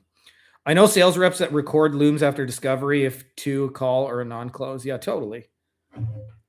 It's a lot of times like I actually started using looms. Well, not looms actually, because there was another video recording software. There were two made by TechSmith, one called Camtasia and another one called Jing. They were both made by the same company, but they were like similar but different tools. And I actually first started using it because I did all my client updates by meetings back in those days. Like I filled my calendar with talking to existing clients, and there was just one surgeon who wanted an update. And I couldn't sync up with him. So it's like, Dr. Smith, why don't I just make you a little fucking video showing you what I've been up to? It was like a 2-minute thing. And he was like, can you do that every month? I don't really need a call. And then it didn't even click immediately, but like then something similar happened with another surgeon. And I was like, I should probably send him a video too. And then eventually it was like, why talk to any of them? Let's send them all videos. Fuck it. And then they were like, yeah, we prefer that. I don't want to do an hour-long call just to find out what's going on. Just send me a little 2-minute thing. Show me what you're doing. That's cool. This is badass. Thank you. You got it. Antonio, the contractor. If a shoe store sends a client my way, what should I say to the shoe store to get much more to come my way? A real, genuine, heartfelt thank you. Just an acknowledgement. I'll tell you somebody, because a lot of people come to me, do you know somebody who does this and that? And I send them a tool. If I don't get an acknowledgement back that they even got that person or they helped them or whatever, it makes me less likely to do it. But, just the simple basics like, hey, thank you. Thank you so much, Paul. Appreciate you sending Larry over. Just so you know, he's in good hands now. We're going to help him with blah, blah, blah. And if you need anybody else helping, just, I want to thank you in advance. I'll help take care of them too. That's it. And if they become habitual referrers, you can pour gasoline on it with like, send them gifts, you know, um, ethical bribes. Hey, I'll pay you a referral fee. You can do those things. I don't recommend doing them right out of the gate, but certainly those things work. Let me just go back to our document here for a second. We've got some questions here. Russ, hey, has anyone in this group bought the passive automated recurring income course and made money by applying this knowledge? I'm looking for some feedback before I pull the trigger and buy this course. If you guys are looking at that, by the way, before you do anything with that, like just check out the old book. Put a link for you guys. I got a digital copy of that baby. What I will say about this, it's probably not like I wouldn't recommend you start with it if it's your first dollar online. But if you're in a situation where you've been making some money and you're looking for an easier way, it's the smartest application of principles. And it's really just like, for those of you guys who read Rich Dad, Poor Dad by Robert Kiyosaki, he talks about you want your money to come from assets. It took me a lot of years to realize that there were digital assets. They could be acquired, same way one buys a piece of real estate or buys a business, but way, way, way, way fucking cheaper. And those things could be rented, they could be sold, they could be optioned. And when you do that, you can create massive yourself without massive fulfillment. And just as a little test on that post, we had Ryan chime in and said, I'm making $7,000 a month recurring from that, from a $7 book where I learned how to do this. That's the biggest ROI thing I've ever bought. And it really is just find digital assets. Money flows where digital assets are. They're not hiding, but a lot of times we don't recognize them. And then it lays out how to cash flow a digital asset once you have it. Prem says, I follow Alex Hormozzi, Sell to the Rich, and it helps me to start my passive income. Which advice help you to build money? Like I said, assets, a lot of like what a shoe store is, by the way. I lay out what I believe to be the most valuable digital asset in that baby, which is distribution. Okay. So what, like, if you think about it, like, why do motherfuckers pay $8 million for a Super Bowl commercial? Like, it's kind of steep 30-second ad, don't you think? And it's because there's going to be 150 million people watching. Probably why, right? So a lot of times when we think about growing an agency, what we're conditioned to do is do what I call digital door knocking, one-to-one selling, instead of pursue distribution. So I gave an example in the book to kind of illustrate this. I said, imagine there's two farmers. They both have the goal of selling eggs. And Farmer Andy goes out into the world and he does door-to-door selling, and he stands by the side of the road, and he comes up with good offers, reasonable offers, like 2-for-1 eggs, farm fresh, organic, $8.99. I don't even know if $8.99 is a good price or not, but whatever. But anyways, he gets people to buy. Okay. Farmer Bob believes, as Frankie Finn does, that distribution is more valuable than money. So instead of pursuing sales directly, he pursues who's already got the audiences. And so he goes to Walmart and says, hey, I want to supply you with eggs. And then next day he goes to Whole Foods, I want to supply you with eggs. And he goes to Trader Joe's, I want to supply you with eggs. Then he goes to Meijer and says, I want to supply you with eggs. And then day 4, he gets called back from Walmart and they said, okay, we'll start with 100 stores. You can supply us with 100 stores. And if we like it, we'll put it in all our stores. Who do you think is going to sell more eggs, Andy or Bob? Like, Bob's going to destroy Andy's fucking soul simply because he's got Walmart doing all the selling for him.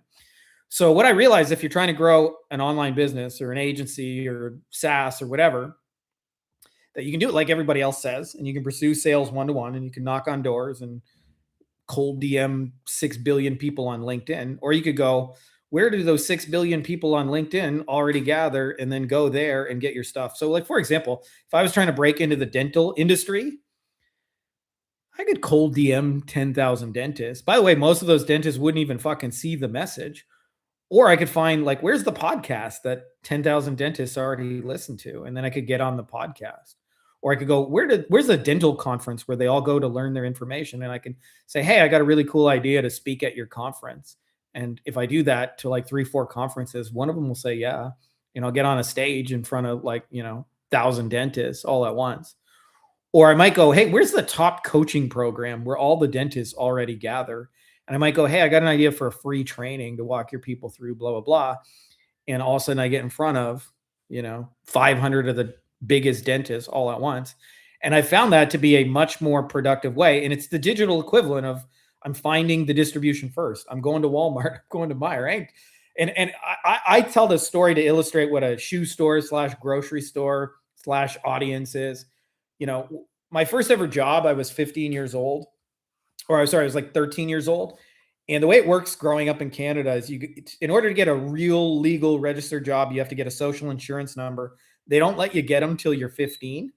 So basically, I couldn't get a real job until I was 15. So I was flipping through the newspaper going, how can I make some money? And it said, sell chocolate bars door to door, like cash under the table. You can be under 15, basically. And so it's like, that was the only job I was qualified for. So I called them and I got hired and we sold chocolate bars door to door. And like 30 days a month, you just like knock on doors. Hey, my name's Frankie. I'm from the Canadian Council of the Blind. Would you like to buy some chocolate bars? And you do that and you get massive amounts of rejection. Actually, most of your days spent walking. But once a month, there was a big local grocery store called Zehrs. And the manager would say to me, our manager would say, we're going to go over to Zehrs and we're going to ask the manager if we can sell chocolate bars outside. And he had this little shit box Geo Metro. We'd fill it with kids and chocolate bars, like literally to the lid. It looked like a clown car. We didn't all have seatbelts back in those days. We broke all the seatbelt laws, but they weren't like as strict as they are now. And we go to the grocery store, and this was back in the day before everybody used debit and credit cards. So like you went to the grocery store, you had cash in hand. And when we stood in front of the grocery store, every single kid was sold out of chocolate in like 10 or 15 minutes. Every single kid. Didn't matter if their pitch was any good, because people went to the grocery store to spend money on food, and we were the first thing they saw. And they were often hungry with cash in the hand with the intent, express purposes of buying something. That's why they're there. So it was like the easiest fucking sale. And I always lamented knocking on doors after that, because I was like, boss, can we just not go to another grocery store? There's like 100 grocery stores in town. Like, let's just go to the next one and then the next one and the next one. Like, let's sell out of chocolate in 15 minutes. Why do we got to do it as a grind? So eventually when I came to grow a digital agency, I was like, why do you want to sell this shit one-to-one when you can get on the stage and sell to 10 of them all at once? So for me, sometimes when I would speak on the lawyer conference, we would add like $30,000 a month recurring in 1 hour of speaking. That like blew my fucking mind that was even possible. 12 guys sign up. Like, you just gave an hour talk. Now there's 20 of them waiting for you at the back of the room, and 12 of them move forward. And you're like, holy shit. Like, and then, by the way, I wasn't smart enough to realize it back then, but like that whole thing can be recorded, used digitally, amplified with ads, and you can be given stage talks round the clock. And like, so to me, that's kind of like the whole idea behind the shoe store, the passive income, is like my first book here about growing an agency is really the same material as the second book. The second book is kind of like just more like where I reveal how the magic trick was done, kind of thing. Alan says, where's the Google Doc with the 90-day plan of how to get your business up and running by Frankie and Finn? I've seen it before. I call it the 90-day challenge. And the 90-day challenge, just so you guys know, was created because the number one question I got asked again and again and again and again and again was, you're me, you're starting over, you want to get to 10K a month as fast as possible. What would you do? So I just documented it. And basically, just so you guys know, I did 5 basic steps. Step 1.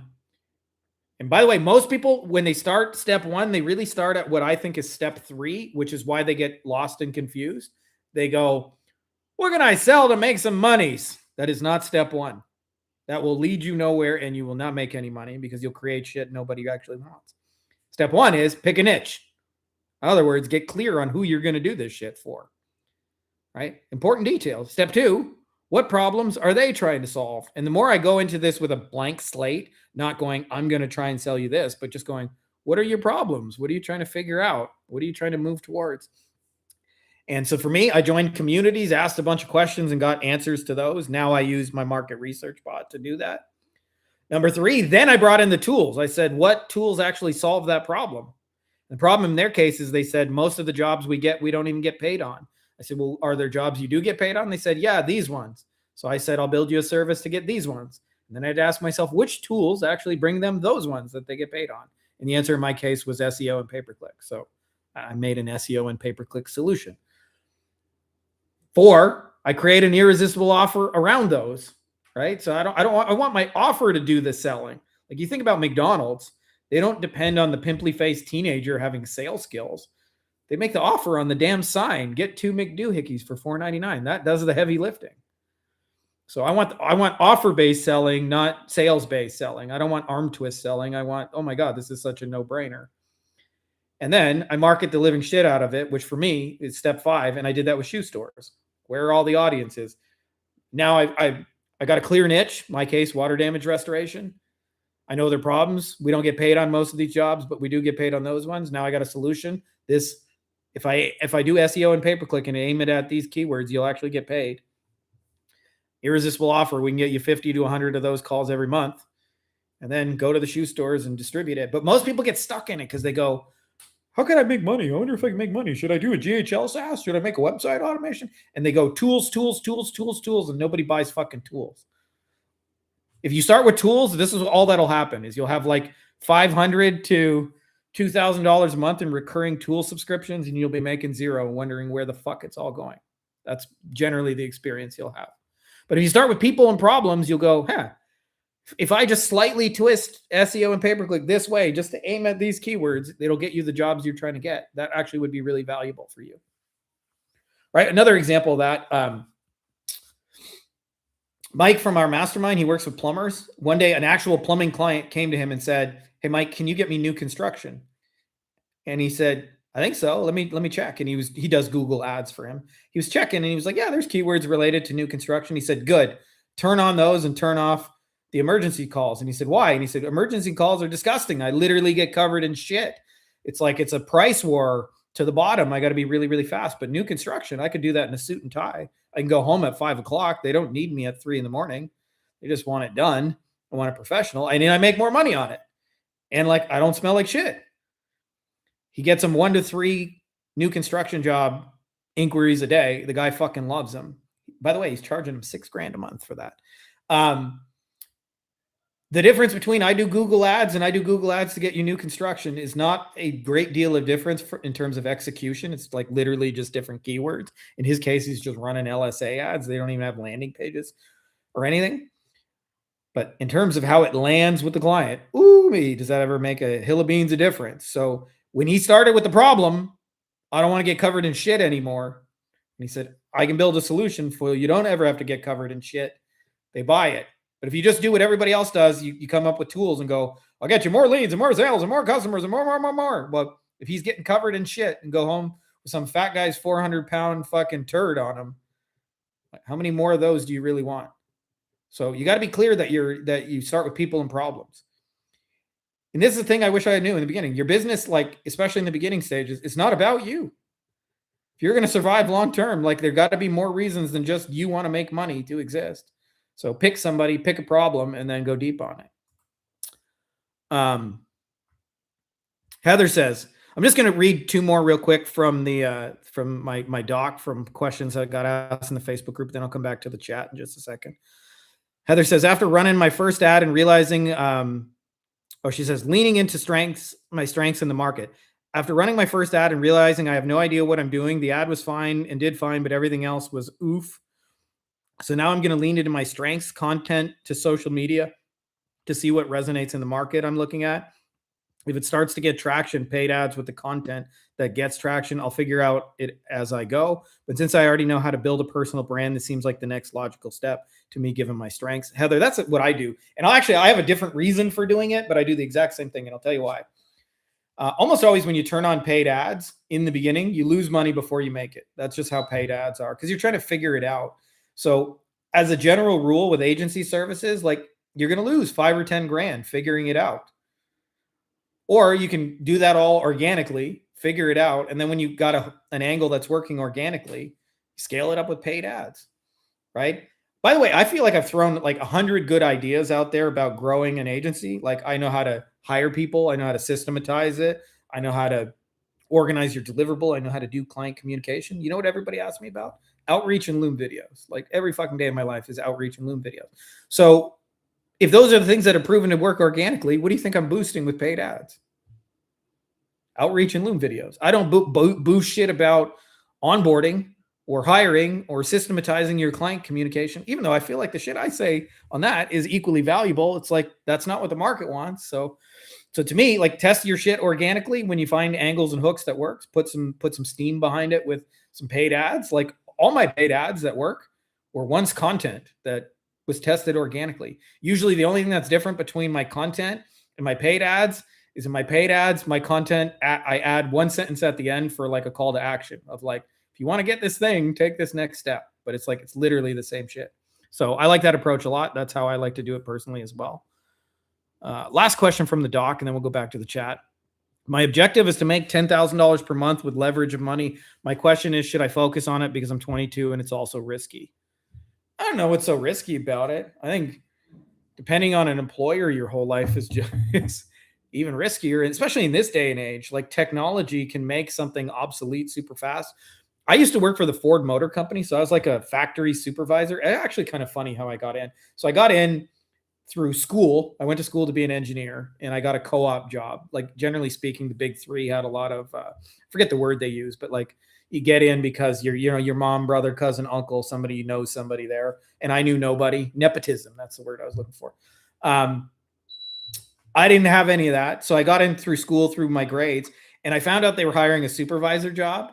And generally speaking, the supervisors were older, like 30 on the youngest side to like typically like 55 on the higher side. They were like in that range, they were adult males. And I was like 19, 20 years old. And I remember finding out my boss was looking for a weekend supervisor. So I went to him after work. He was just sitting by his desk. He didn't like his home life, so he would stay like 2 hours after work. And I said to him, I said, Arnold, I said, heard you got that supervisor job open. And he went, yeah. I said, well, you're looking at him. And he went, you, a supervisor? And I shit you not, he laughed at me for 10 fucking minutes straight without interruption. I think it was the age. I don't know, but he laughed at me. So obviously, like, I didn't think I was going to get that job after that. Next day, I was sitting with him. I liked talking to my boss there. He was a cool dude. So I sat with him the next day and I said, hey, so about that supervisor job, you're looking at him. And he laughed at me again, but this time he only laughed at me for like 7 minutes. And I literally brought it up 30 days in a row. And eventually he stopped laughing. And he said, all right, you got the supervisor job. But just so you know, I'm probably going to have to fire you after the weekend. And I got really lucky. There was another supervisor on a different shift that the employees hated with a passion. And they said, we don't care who the next supervisor is. We just want to make Steve look bad.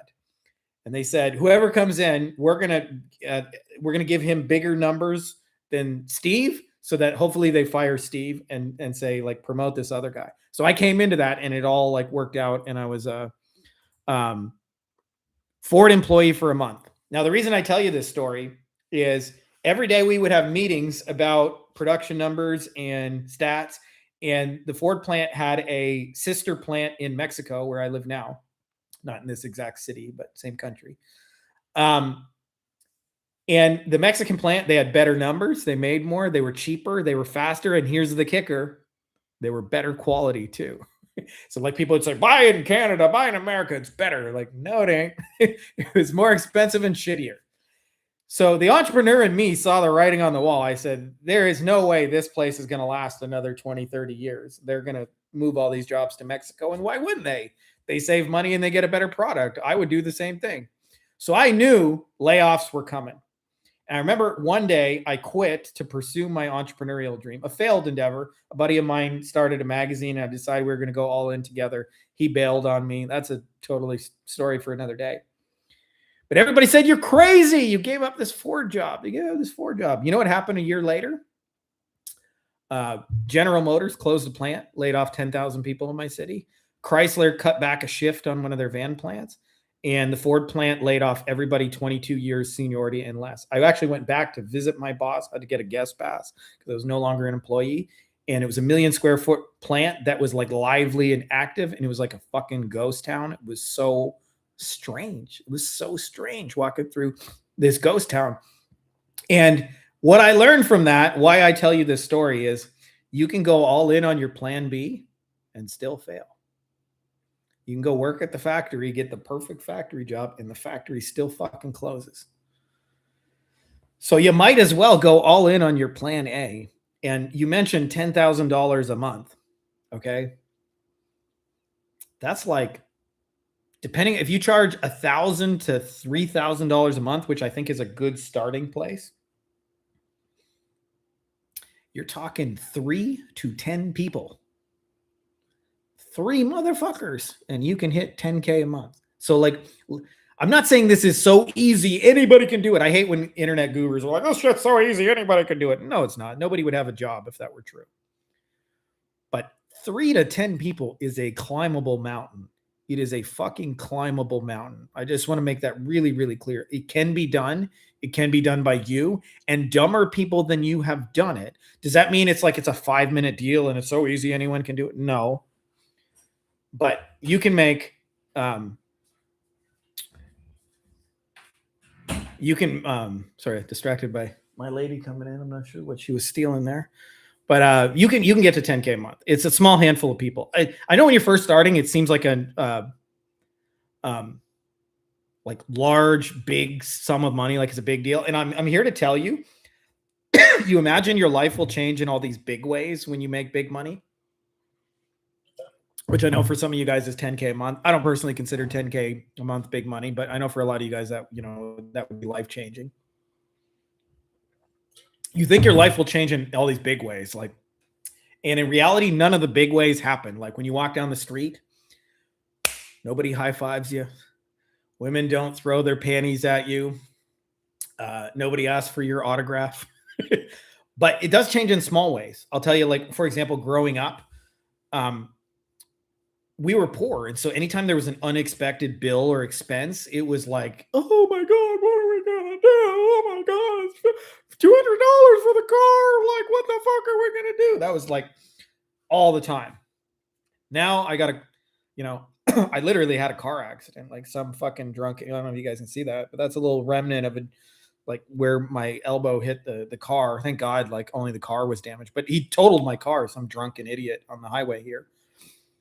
And I got to buy 2 new cars because we already shopping for a second car anyway.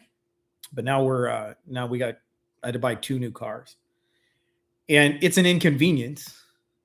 It sucks, but it wasn't like, oh my God, what am I gonna do? My life is over, right? So, and like, you know, you go to a restaurant, like I went to a restaurant the other day, and it occurred to me I paid my bill without even looking at how much it was.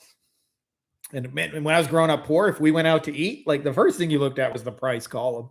Going, what can I? Oh, $50 steak. We're definitely not getting that.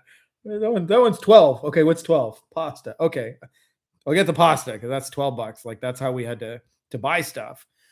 So I say that because your life will change in small ways, not in the big ways you imagine, but it'll change in lots of little ways. And like the biggest little way to me is that I wake up and there's no alarm clock and I do whatever the fuck I want every day, all day. And like there's a lot of what I would call optionality. Do what the fuck you want. To the point where I actually have a hard time scheduling stuff with people who are still in the system because they're like, what are you doing 3 weekends from now on 17th at 2:30 p.m.? I'm like, I don't even know what I'm doing today. Like I'm making plans with my buddy right now. It's like, you want to come by Thursday, Wednesday or Thursday? Either one's cool. Just so you let me know. That's a plan to me. And he's another entrepreneur who's down here.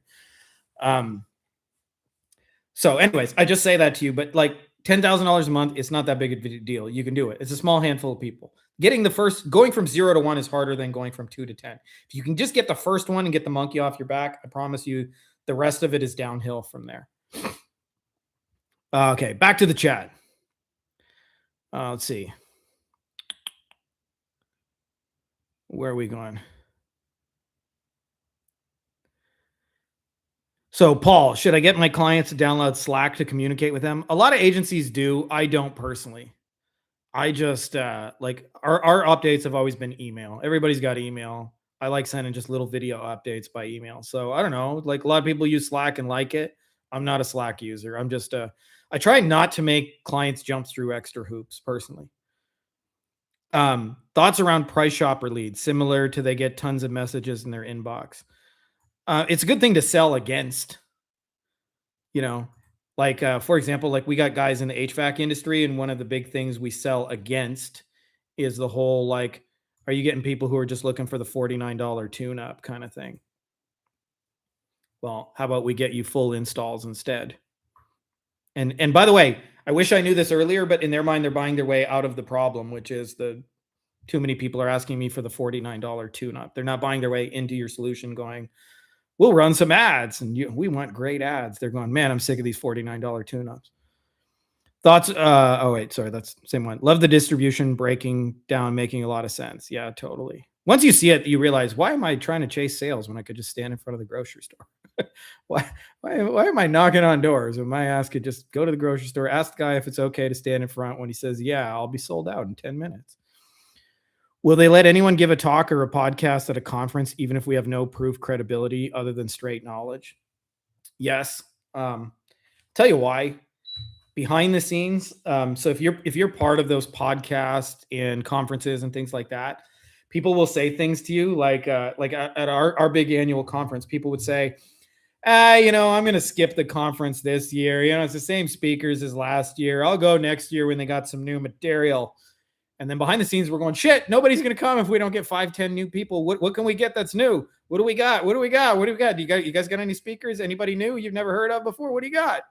So you show up and go, hey, I got something new you never heard of before. So in restoration, when I was trying to sell SEO, I clicked on their shit.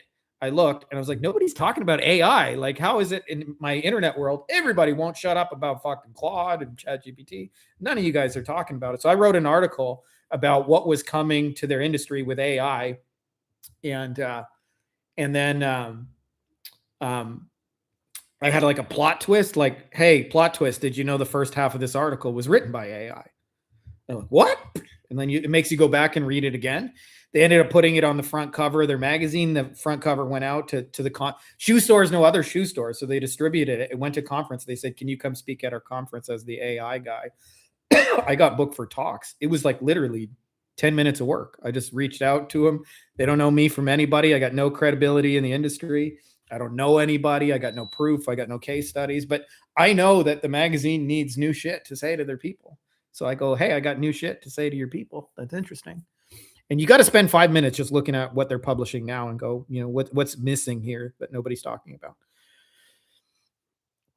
Paul says, Frankie, did you do your 90-day challenge in 26 working days, but were spread out? But if you had to do it in 26 consecutive days, do you think you could get similar results? I think I could have done it way faster if I had 26 consecutive working days. Not just that, but also if I had more than an hour a day, like I could have just crushed that, like just crushed it. But I had to do what I had time and space for. Sometimes like we homeschool our kids, so it's hard. Like I have kids a lot. It's a lot. There's a lot of fucking toddlers running my shit. How much experience and content do you need to start approaching the industry associations and lead sources? 0. You just got to have something new to say that's not being said to their industry. Remember, behind the scenes, they're going, what new shit can we say to keep them interested? I promise you, if you just hang out in internet marketing circles, you got every one of you guys probably knows what Claudebot is and the AI image tools and shit like that. And a lot of things, they don't even know what those are. Or you guys know what a Facebook ad is, or GHL. You know what can be automated with GHL. They don't even know what fucking GHL is. Cole says, I'm a mechanic by trade. We buy tools to solve problems, but first we have a problem in need of solving. Yeah, exactly. If you buy tools first, I meet people all the time that are like, I'm spending $4.99 a month on GHL. How do I go make money? That's backwards. You got to start with, who am I doing this shit for? What problem do they got? Now, how does GHL solve that problem? I know how to use GHL. There you go. Case in point. Sorry, I'm picking on you, but it's just true.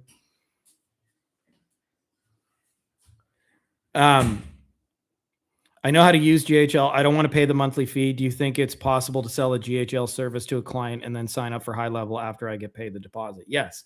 I would say 98% of the time I sell first and then get the tools after, but not the other way around. Most people buy the tools, and I was guilty of that in the beginning. So I had all the tools everybody said I needed. And then all that happened is like I was spending, $2,000 a month in software and making 0. So I've had that same experience, but now I don't build anything without knowing it's going to sell first. And sometimes I'll be on, like the first one, I'll be honest with people. I'll say, hey, I want to build this thing that'll help you solve this problem. I don't have it yet. It'll take me a week to get it done. But if you tell me this would really help you, I'll build it. And I'm just upfront about the fact that it don't exist yet. I'll make it for you. And if they won't buy it, I don't need to build it. You boomers in your Facebook. Should I just get Facebook to join your group? Get off my lawn. Am I a boomer? Am I that old? I thought I was a Gen X. I don't know which. I actually don't know. Some of the really old people in legal, they're like, you millennials. I'm like, millennials like 2000, motherfucker. I was born in 82. But in their mind, they're like, you young whippersnappers. So I guess it depends. But I don't know. If you want to be in the group, join it. How much time do you make a custom loom video for? Generally speaking, it takes me twice as long to prepare it as to do it, unless it's just a custom video and I'm just like talking over you and your website and your stuff like that. Then I just do that in real time. But if I'm like preparing it, often it'll take me 10 or 15 minutes to do a 5-minute video, which is mostly getting the images ready. And I have my own custom GPTs to make them really fast, but generally speaking, but the time saved is that I get to use the same video over and over and over and over. So even if it takes me 15 minutes, that's a well invested 15 minutes. Hey, Frankie, good to see you live here for once. There you go, Justin. What's up, brother? Got a sales call, got to drop. Pray for me, lads. Tell them next time I'll send you a video. And then if you still want to do a call, we can do it. Yo, do you know anything about the call forwarding stuff? I think I found a crazy opportunity with that. You'll have to elaborate. I mean, I've been using call forwarding for like 15 years, if that's what you mean, but I don't know what you mean by like, do I know anything? Like, I know how I use it. We've historically, we used it to track stuff so that we can prove to clients that, like this call is coming from us, just so you know. You know how I know that? Because I put my tracking number on the fucking ad. That's how I know. That's the main reason we've used it historically over many years. But if you give me more specific, I can use it. Do you think being non-white or having a different accent like Indian is a deal breaker when it comes to building trust? No, because I mean, we got lots of people selling shit that are Indian. Having said that, it's harder. I'm not gonna lie to you and tell you I don't think it's harder. I think having an accent for sure. Like if you talk like this, I will get you back to top Google #1 ranking. Hit it and quit it, ejaculate and evacuate. If you talk like that, you will have to do more. But a lot of it, if you're in a country where people people already don't trust marketers, but if you're in a country where they especially don't trust you, you just got to handle that with the offer, put more of the risk on yourself.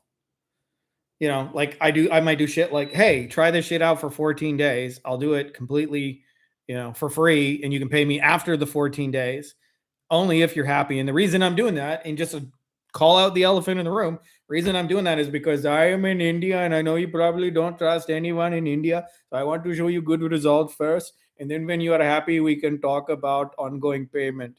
And you will get burned sometimes, but you'll also be able to sign clients like that. So yeah, I mean, it happens. It's a real thing. I'd be lying if I said it's not a real thing, but it can be overcome. Just so you know, you can do a dual CTA where you have their AI call them with permission from a cold message or email and have them call their own onboarding. You can use the missed call forwarding code. Oh yeah, we actually have a guy who's building something like that. I think I know what you mean. Where if they get a lead coming in, it automatically rings the front desk and then patches them through to the person. So instead of trying to convince the clients to call the leads, which they suck at anyway, it just automatically makes their phone ring. We're building those as standard Wolfpack templates. Because otherwise you just generate leads for clients and go like, they go, well, we called them and nobody answered. Nobody answered. And I'll give you a real example of why nobody answered. Because I've been so in Mexico, here where I live, they never just let you buy anything. Like they're the opposite of just buy it on the website. They always make you talk to somebody on WhatsApp. So I've taken my family quite a few times glamping. It's like fancy beach camping. Not because I'm fancy when I go camping. It's more because the tent and the bed and all that is already set up. And I have 3 young kids. And so I don't have to try and build a tent with a toddler. It's already miserable enough just being in the car with them for an hour and a half. So We get there, it's already ready to go. We just rent it and we're camping, which to me is cool. But I remember one weekend I went to book a glamping thing, and so I contacted 4 different places. Like they're all new, so like let's go check out a new glamping place. One of the places um, took 15 minutes to get back to me. That was the first one that got back to me. So 15 minutes later, they got back to me, and they sent me 16 digits, and they said, "Here's how you can get started." And I said, "What the fuck am I supposed to do with these 16 digits?" And they said, "You have to go to a bank, or you have to go to OXXO, give them these 16 numbers." OXXO's like a convenience store chain, and you can pay it. And I was like, scrambled my brain because I live out in the suburbs. So I would have to like drive to a store, go get cash, then drive to OXXO in my broken Spanish, go like, "Do you know what to do with these 16 numbers? Because I don't. Like, hopefully you understand." And then all that. So already that was a no for me. Second place got back to me after like 20 minutes, and they said, "Sure, we got 3 different ways to pay. You can go to OXXO, we got PayPal, we got money transfer." And I was like, "Oh, well, I can do PayPal." And they're like, "Cool." And I booked it, and I'm like, "All right, see you Sunday, whatever day it was. See you Saturday, whatever." One of them got back to me a day and a half later, and one of them never messaged me at all. So I think about the guy who messages a day and a half later and goes, "They're all bad leads. Nobody, any of these people even respond." It's like, yeah, because I already booked. I already scratched the itch, motherfucker, while you were busy waiting a day and a half to see if I would even respond at all. So, like the speed to lead is a real thing. And if you can solve it for clients, like you'll make yourself a lot of money in the process, because otherwise they're just going to blame you and say all your leads suck. Can you rank your best email platforms you've used before? For what purpose? Are you talking like cold emailing people? Are you talking like building an email list? I'll tell you, like, I have an email list and have for a long time, and I use Aweber for it. And I've tried a lot of shit. Aweber used to be this old thing that was the best back in the day, and it had the best deliverability. And then all this new shit came out, like Infusionsoft came out. Infusionsoft was new for me. It's not new, but Active Campaign and GHL, and I tried all of them. And what I realized is that 2 things were true. I ran a test on it. I sent emails faster with Aweber, and they were more likely to show up in the inbox. So I'm back to Aweber after like 10 years. But I don't know if that's what you mean. If you're like cold blasting, I'm probably not the best person to answer on that, because I don't do like a lot of cold one-to-one. I message shoe stores. I get my shit in distribution. I can do more damage messaging one podcast than most people do sending 10,000 DMs. No, it's like the website, send people that don't have websites, but instead it's an AI voice agent that only answers missed calls. I mean, that sounds cool to me. I think you're going to see more AI agents instead of sites in the future. Like, why go to a website and read the brochure when you can have an interactive thing and talk to it, and it'll tell you about the business? Welcome to Jay's Plumbing. Tell me what's going on. Right? That's going to me, like, that's the future. I think people who build that are going to make a lot of fucking money.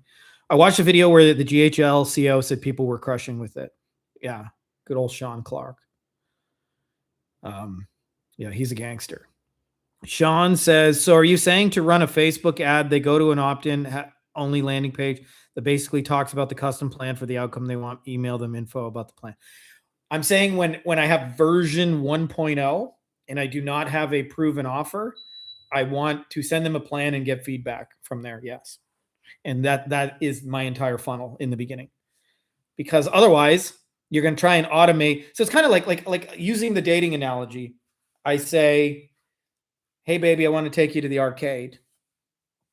And she says, I'm not really into the arcade. Okay. Well, that's feedback. Now we got to adjust course. Right. But if I try and automate it and go, let me tell you about our arcade solution, and it's only $3.99 a month, and I keep going with that, it's never going to work. Flip side of that is if I go, hey, I found this new place. The whole menu is chocolate. They have chocolate drinks and chocolate desserts and actual chocolates, and they got truffles. Let's go have a date there. Oh my God, I love chocolate. Let's go there. And then I go, hey, this is my plan to take you to the chocolate date. What do you think? She's like, I can't wait. Now let's automate that. So there's a tendency to want to rush ahead without seeing whether the prospects buy into it or not. And by the way, the reason I like to get them to buy into the plan is, like I said, if they buy into the plan, they'll buy into your service attached to the plan. If they won't buy into the plan, they won't give you money. So it's an easy way to sale without having to ever once bring up money. And they'll give you real honest feedback because you haven't even, the minute you say it's $1,000 a month, what do you think? They'll say, I got to talk to my cousin, brother, uncle. They won't tell you, oh, that sounds too similar to some shit I tried before. And you don't get real feedback, and now you don't know why it's not working. But if they just told you, oh, that Facebook never worked for me, and you go, well, what did you do? Oh, well, we didn't run ads like that. Now I can adjust my video to say, hey, you may have run Facebook before and done shit like this, but I'm talking about something over here like this, and this works differently because, and then I go, what do you think of that plan? They go, oh, I see how that could work. Now they've green lighted you and said, yay, I like chocolate. So you want to get feedback from the prospect, but key with it, like I said, is you don't have to jump on calls to talk to them. You can do it on Messenger, you can do it on chat, SMS, email. My greatest sales tool. Sit with my kids. I was like closing sales in the movie theater the other day. We're sitting there watching the movies. I was like, wasn't that interested in like some kids movie? I actually didn't know it was a super religious one. Sometimes I'll just like, we were at the mall and I said, if you guys feel like seeing a movie, we could go. And we looked and there were like 6 like posters up for the movies they had out at that time. And only one of them was a kid's movie. It was like cartoon. So I said, obviously that one. So I was like, hey, it starts in 20 minutes. You want to go? They were like, yeah. And it was called David. It was like David and Goliath. It was like super religious dealio, which I'm not personally. And, but anyways, I was like, I might as well text like closing sales over text. Cause you can do that shit when, and if you know how to like a lot of like selling over text, by the way, is what I call red light, green light. You put your hand on the girl's leg. If she says, ooh, Frankie, I like that, that's a green light. If she goes, oh, don't touch me, that's a red light. Back off. So depends what happens. But you want to proceed based on the feedback. And so to me, the simplest form of feedback is give them a plan. What do you think of the plan? Because by the way, trust is always the barrier to sale, right? So like if you say, hey, you give me $1,000 a month, I'll give you back $10,000 a month in sales of your thing. Why does everybody not buy that? And the reason is because they don't believe it'll work, right? So if you get them to buy into the plan, they're basically saying, I see that could actually work. Not to give you money. Or there's very few reasons, a lot less of them anyways. Paul, when inbound leads came from the shoe store, did you just send them a form to onboard them? Yeah. Our onboarding, by the way, is really 2 things. So I call part 1, the grand welcome, is like you welcome them in style. And part of the reason is you're addressing what is known as buyer's remorse, where it's like they bought it and now they're wondering, was this just all a scam? Did I just do something stupid? Am I going to look bad for this? Did I get ripped off? So we like send them brownies and chocolates and shit like that in the mail and cookies and stuff like that. And they get it the same day and they're like, and it's like, welcome, we're so excited to have you. And that just makes them feel like, hey, that was a good decision. These guys are pros. And then the next part is getting logins and passwords. And we have some tools that assist with that. I use one called Leadsy. Leadsy makes it so they can just click a few buttons and go approve, approve, approve, and it gets you into their accounts. So there's different ways of doing that, but like that's basically it. It's like welcome them, get the passwords, welcome or get the logins and passwords. Those are the 2 basic things you're accomplishing in onboarding. And you want to make those cool welcome, easy as possible to get the logins and passwords as humanly possible. But that's basically it. And typically a form is enough. If they want more info, then you send them the loom. Yes, the more info is like specifically if they green light the plan, Sean, it's like, can I send you info on what it would look like to get my help to do that plan? So like, I'll implement it for you too. Sure. Here you go.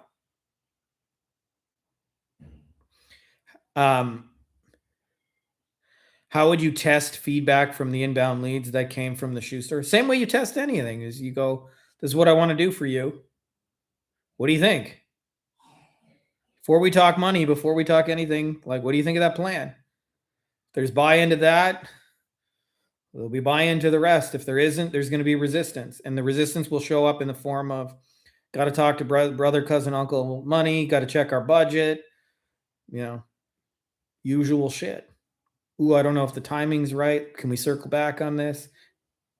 And they won't tell you, I just wasn't bought into your plan. But that's what actually happened. Yeah, specifically for 1.0, is it better to get their email than send them info about their plan, or just pre-sell the plan on the landing page and get them to raise their hand through the email? I usually get them to give me an email, a way to contact them first. Indicators of interest, as the dating guys call them. I don't know if you were here because I've been talking 2 hours, but I use an example of a mentor. They used to do like dating and pickup, and one of the things he would do is he would get into a club, and there'd be like 1,000 people in there. And so what he would do is he would just walk around the club one time, and he would just pay attention to every girl that smiled at him, right?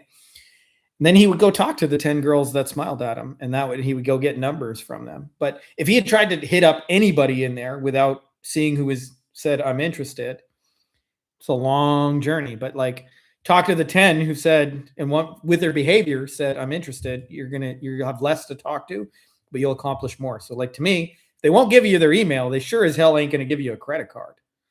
So that's even feedback alone. If you put an offer out there, a hand raiser, and nobody will give you an email, then they certainly won't give you a credit card either.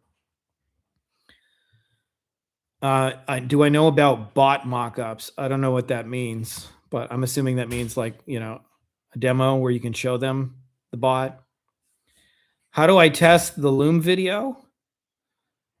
I just send it to people. What do you mean? How do I test it? I send it to them, and if they say I'll buy it, then there's one course of action, like mostly just leave it alone. If they don't buy it, then I usually follow up with them and try and patch the details in terms of why they're not buying it. And if they're a no, then I usually go to them and like, I'll ask this magic question, like, other than the money, was there anything else that made it a no for you? They usually just tell you, yeah, I don't believe in those Facebook ads. We tried SEO. We only got shit leads from SEO. So we can get them to buy into the plan after they click from the Facebook ad. We collect their email first. Then if they respond good to the plan through emails, we send them the video. Yes, but like, people ask me this a lot. I think you're getting way too technical because honestly, you can do it 75 different ways and accomplish the same thing. You can get them to give you an email. You can get them to leave you a comment. You can say, click here in my messenger. You fill out this form and request a video. All of it is designed to do the same fucking thing, which is, see, I put my hand on her leg. Do you like it or not? If she doesn't like it, then you need to adjust course. But if she does like it, then she's giving you a green light to proceed, right? So it's like, too many people get way caught up. Should it be on a video? Should it be on this? But they miss the fucking detail. Like, what are you actually offering them? This is the question I wish people ask me more. What are you actually promising them? That's the detail that matters. Like, if I ask you, I know this, like, I'll give you a real life example of this. I have a friend. He's married to his dream girl. They have 2 kids together. And when he first met her, he went through a period where he was on all the dating apps, and he went on like 30 dates. And he said, dating apps, not for me, deleted them all, said, fuck it, I'm not going to date anymore. And then he took a little hiatus. He said, I'm just going to do shit I like doing. So one of the things he decided, I really like playing tennis. He went to tennis. He met the girl, the dream girl. They had a beautiful conversation. They texted each other. They went on a date. They had a really nice date. Now a week has elapsed, like 7-8 days. She hasn't returned any of his messages. She's not responding. He's wondering if he did something wrong. He messages her and says, can we go on a date together? And she's not responding. He's like, what the hell? I thought I had a really good time with you. And I said, remind me again what had her interested in the first place. He said, well, she really liked tennis. This was her favorite chocolate. And we were standing in the grocery store at the time, and we were in the chocolate aisle. And I went, that one right there? I said, take a picture of that. And I said, what's happening in tennis? And it just so happened there was like a grand slam. So I like casually know a small amount about tennis. I could name like 5 guys in tennis maybe.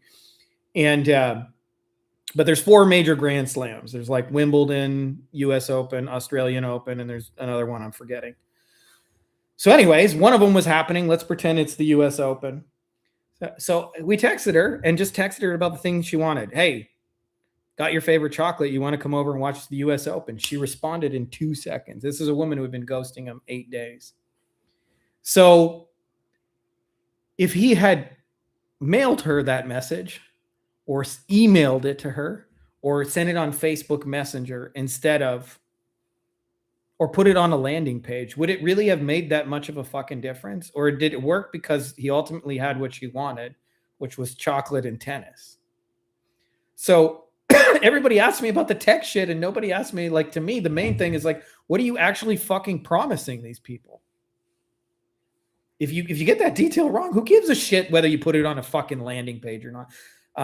By the way, we have our live intensive coming up in LA. I'll put a link for that, for building this shit. This is the biggest reason people can't close their shit in video, is not because they're not putting it on a fucking landing page. It's because they don't fucking know what the person wants. They don't have chocolate and tennis. If you don't have chocolate and tennis, like, and I'm kind of ranting. I'm not picking on you specifically, Sean. I'm doing this simply because, like, this comes up over and over and over again. People ask me, like, do I put it in a podcast? Do I put it on the landing page? Whatever way works for you, but just make sure that it has chocolates and tennis attached to it, or you're going to waste a lot of your time and theirs and get nowhere. And then, so, like, the other thing is, when you ask a lot of tech questions about it, when it doesn't work, people conclude the reason why it didn't work is the tech. Oh, it's because she doesn't like text messages. And then they send the same fucking damn message by email. And they keep fucking with the tech. And they forget that, like, if you're running an ad, there's a human being on the other side of that ad. You'll get a lot farther the minute you figure out they want chocolate and tennis. So, reason I'm ranting on this, does it work if you make them fill out a form? Yes. Does it work if you make them go drop a comment below? Yes. Does it work if you go enter your name and email and fill out this form and we'll send you a plan? Yes. Does it work if you put a QR code and say, approve this text automation? Yes. But it doesn't work if you don't have chocolate and tennis. So, like, and by the way, what most people talk about in their thing is their service, not what their service does for the other person. And those sound like the same thing. They're not. Like, GHL missed call text back is not the same thing as between 5 and 9 the next morning, when people call you in the evening, I can automatically schedule those people in your calendar for in-home estimates to get a new kitchen. Or I can get rid of all the spam calls and replace them with in-home estimates, right? It's the in-home estimates that are the chocolate and tennis, not the GHL missed call text back. So too many people obsess about the tech and then miss the big fucking picture. There's always a human on the other side of the ad. Like, that's the most important detail, is be clear about what the human wants. If you miss that detail, I don't really care what medium you send. I know I'm ranting on this, but man, like, people get this wrong so fucking often and then come to me and conclude it's a tech problem. You know where I see this all the time? Because I'm part of Google ads and Facebook ads community. People launch campaigns. Those campaigns don't work, which happens all the time if you run ads. And when it doesn't work, in the comments, they go, what should I change? And nobody ever says, what are you promising? What are you offering? They always say, well, like, did you use this campaign setting or that campaign setting? Did you only scale your winners by this much or that much? Did you use a landing page or blah, blah, blah? I'm like, what are you actually offering the fucking human being? Right? Like, that's the first thing I would fuck with. Not, and by the way, a lot of times when your offer doesn't work, people think you got to change niches and change services. Like, if a restaurant has 2-for-1 chicken wings on Monday and nobody raises their hand and says, I'm interested, they don't got to get out of the restaurant business. They don't got to move towns. They don't got to go, I'm going to start an online business instead. They just got to go, Tuesday, we got a steak offer. Wednesday, we got a live band. Thursday, we got a cooking class. And if it turns out the cooking class is the thing that hooks people, then they scale up the cooking classes. But, like, your offer and your service are different. And often the same service solves like 7, 8 different problems in their life. So I know I'm probably not answering your question directly. What you want me to, with certainty, say, put them on a landing page and do this. But the magic ain't the fucking landing page. Like, I say, like, you could give me a piece of paper, and especially with the markets I know, like plastic surgery, um, personal injury lawyers, I could write a fucking offer on a notepad, hand it to them, and I would sign up $100,000 deal. The magic ain't the fucking notepad. It ain't the notepad method that we need to worry about, or the napkin. I could do it on a piece of toilet paper. Like, don't get hung up on the toilet paper is the magic. It's the fucking offer I wrote on the piece of toilet paper. So if you nail that detail, you can get a lot of other details wrong. And if you do get that detail, everything else will be downhill. They will jump through hoops. Whether you ask them to fill out a form or go to another page or watch a video, they'll jump through hoops because they ultimately want chocolate and tennis. So the one that works the best, you said there's just so many ways to do it, and just trying to figure out the one that works the best is the one that's the easiest for you to do, right? Make them jump through your hoops. Like, it takes a little while to own this part mentally, but you're the prize. You're the fucking prom queen. So to me, like, usually version 1.0 is just an add and drop a comment, and then I'll show up in their messenger. I do that because that's easiest for me. Or sometimes, like you said, go to a page, give me your email, I'll send you an email. That's because it's easiest for me. That's not because there's a magic to the landing page. Like I said, go to the groups, and it's all these people trying to tweak tech with losing offers, and nobody like actually fixing the thing that's causing the problem. As long as it's something they want, it'll work. Right? Like if I say to the wife, found the chocolate place. Check this out. Is she going to go, well, I refuse to do it because you sent it by email?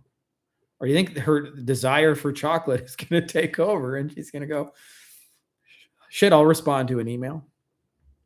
I know I'm ranting on this, Sean. And by the way, this is not, just so you know, this is not like wholly me picking on you, because I get this all the time. Like I said, I'm in so many communities where people say my ads aren't working and they go, change the tech. And nobody ever says, what are you promising? What are you offering? What are you going to do for that person? I'm like, that's the first thing to troubleshoot, not the 700th thing. Like, keep the main thing the main thing. Otherwise, you'll create hard to sell things and have fancy technology with hard to sell things. I want easy to, by the way, why am I able to like make $1 million a year selling shit with Google Docs and videos? Ain't because like there's some super magic to a Google Doc. It's because I sit around with a notepad and go, how can I make this offer so fucking mind-numbingly awesome that you'd have to be a moron to say no to it? And I make the offer do the heavy lifting. And then when that's done, then it just needs a Google Doc and a couple of basics. Do you have an offer for $89 to build the Loom videos? Am I right? I do not have an offer for $89. I have a Loom thing. It's a little more pricey than that. I also have an in-person thing. But if you're asking specifically what I have about Loom stuff, I'll post that. But I will warn you, it's a little pricier than that. I'll just put Loom stuff. Any examples of how much it could cost to get a client with YouTube ad strategy you teach, since it's cheaper than the other strategies? I honestly don't know the answer to that. I just know that I have sales in my inbox every day that say it works. But I think more than ever before, we're in the hardest era of tracking. I spent $6 and made $72 in sales. Mostly because ads have become more of an ecosystem than ever before. So like for local businesses, if you run ads to a local business, what you will find is a spike in the search traffic for their branded name, and often with the word reviews attached to it. So like if you run ads on Facebook for a fence guy called ABC Fencing, people will start Googling ABC fencing and ABC fencing reviews. And that's them doing their research and due diligence on you in private. That's like one example of how the ecosystem works. And so a lot of times what happens is you run ads over here and you see sales over there, and you can't like perfectly track that. In fact, I was actually talking to Rand Fishkin, who's like, for many people, considered like the number one guy in SEO for like the last 20 years. And Rand said the attribution has become a myth. And he described a real life example where he said he was in the grocery store and he Google, what kind of rice should I buy to make risotto? And it said there's 3 different kinds, but typically most people use arborio rice. He said that was just the AI like snippet that comes up. Like that wasn't like a website either. So he said, I grabbed the arborio rice and I threw it in my cart. He said, now, what's interesting about that is it's a conversion, right? It's a real life sale. He said, I didn't even click a link. So like, I don't even show up in your traffic. And yet I'm a real life conversion. So I know that it works, but it's hard for me to tell you exactly I spend this much and get that much because it's more of an ecosystem. Like people will watch your shit, they'll show up other places, they'll end up in your website, for example. If you run YouTube ads, more people will go to your website. Like it's a given. What percentage of them converted from the website versus the ad? I don't know. And it's going to get more and more like this as time goes on. So I don't necessarily have an answer for you but I do know they work. Like I'm sure of that. If I have an onboarding form where I need them to do some directions, should there be videos to show them how to do it? Yes, correct. There's something that they need to like get that like have a little 2-minute walkthrough and like just shorten to the point. Yeah, she's not gonna say no to if you ask her to go to a chocolate restaurant through email. I wouldn't. Exactly. The magic's they offer. It's not the landing page. It's not the email. It's make them jump through the hoops that are most comfortable for you. Sometimes like I want them to request the video so that like I can then know who to follow up with if I'm trying to get an offer. But if I'm trying to automate it, the opposite. I'm just like, go to the page and buy it. Keep the main thing. That's facts and butt cracks. I'm going to use that. Facts and butt cracks. Worrying about the stupid minor stuff instead of the big stuff. Get the big stuff right, and the small stuff doesn't matter much. Yeah, totally. Totes my goats. Well, cool, guys. I'm gonna call it a show there. We've been going for a while now, but I'm just gonna put a link for those of you guys who may be interested because we are doing an in-person video selling, and I'm going to help you guys dial in messages, offers, ads in the old Los Angeles. It's not till June, so you guys got some time, but we're probably about 25-30% sold out already. And right now I have early bird pricing, so for the next 3 days you can get it 50% off. So you guys can still buy the tickets later if you want, but they'll be more expensive as of after the 8th. So if you guys are interested, check that out. But I'm glad you guys are here. I appreciate you guys. And I'm glad you guys are seeing that, like, hopefully what I intend to do for a lot of you guys is demystify the technology and help you guys better understand the people buying from you and what their desires are. Because if you understand that, like, you can sell this shit through carrier pigeon. You can like load up your message on a carrier pigeon, send it to the person and be like, shit, that's what I need. Exactly what I need. And a lot of it for me, I figured this stuff out like first doing a lot of face-to-face selling, because when you say stuff in face-to-face, you get immediate reactions. Unlike like a cold DM, you send a cold DM, a lot of times they don't respond, like you don't really know what happened in there.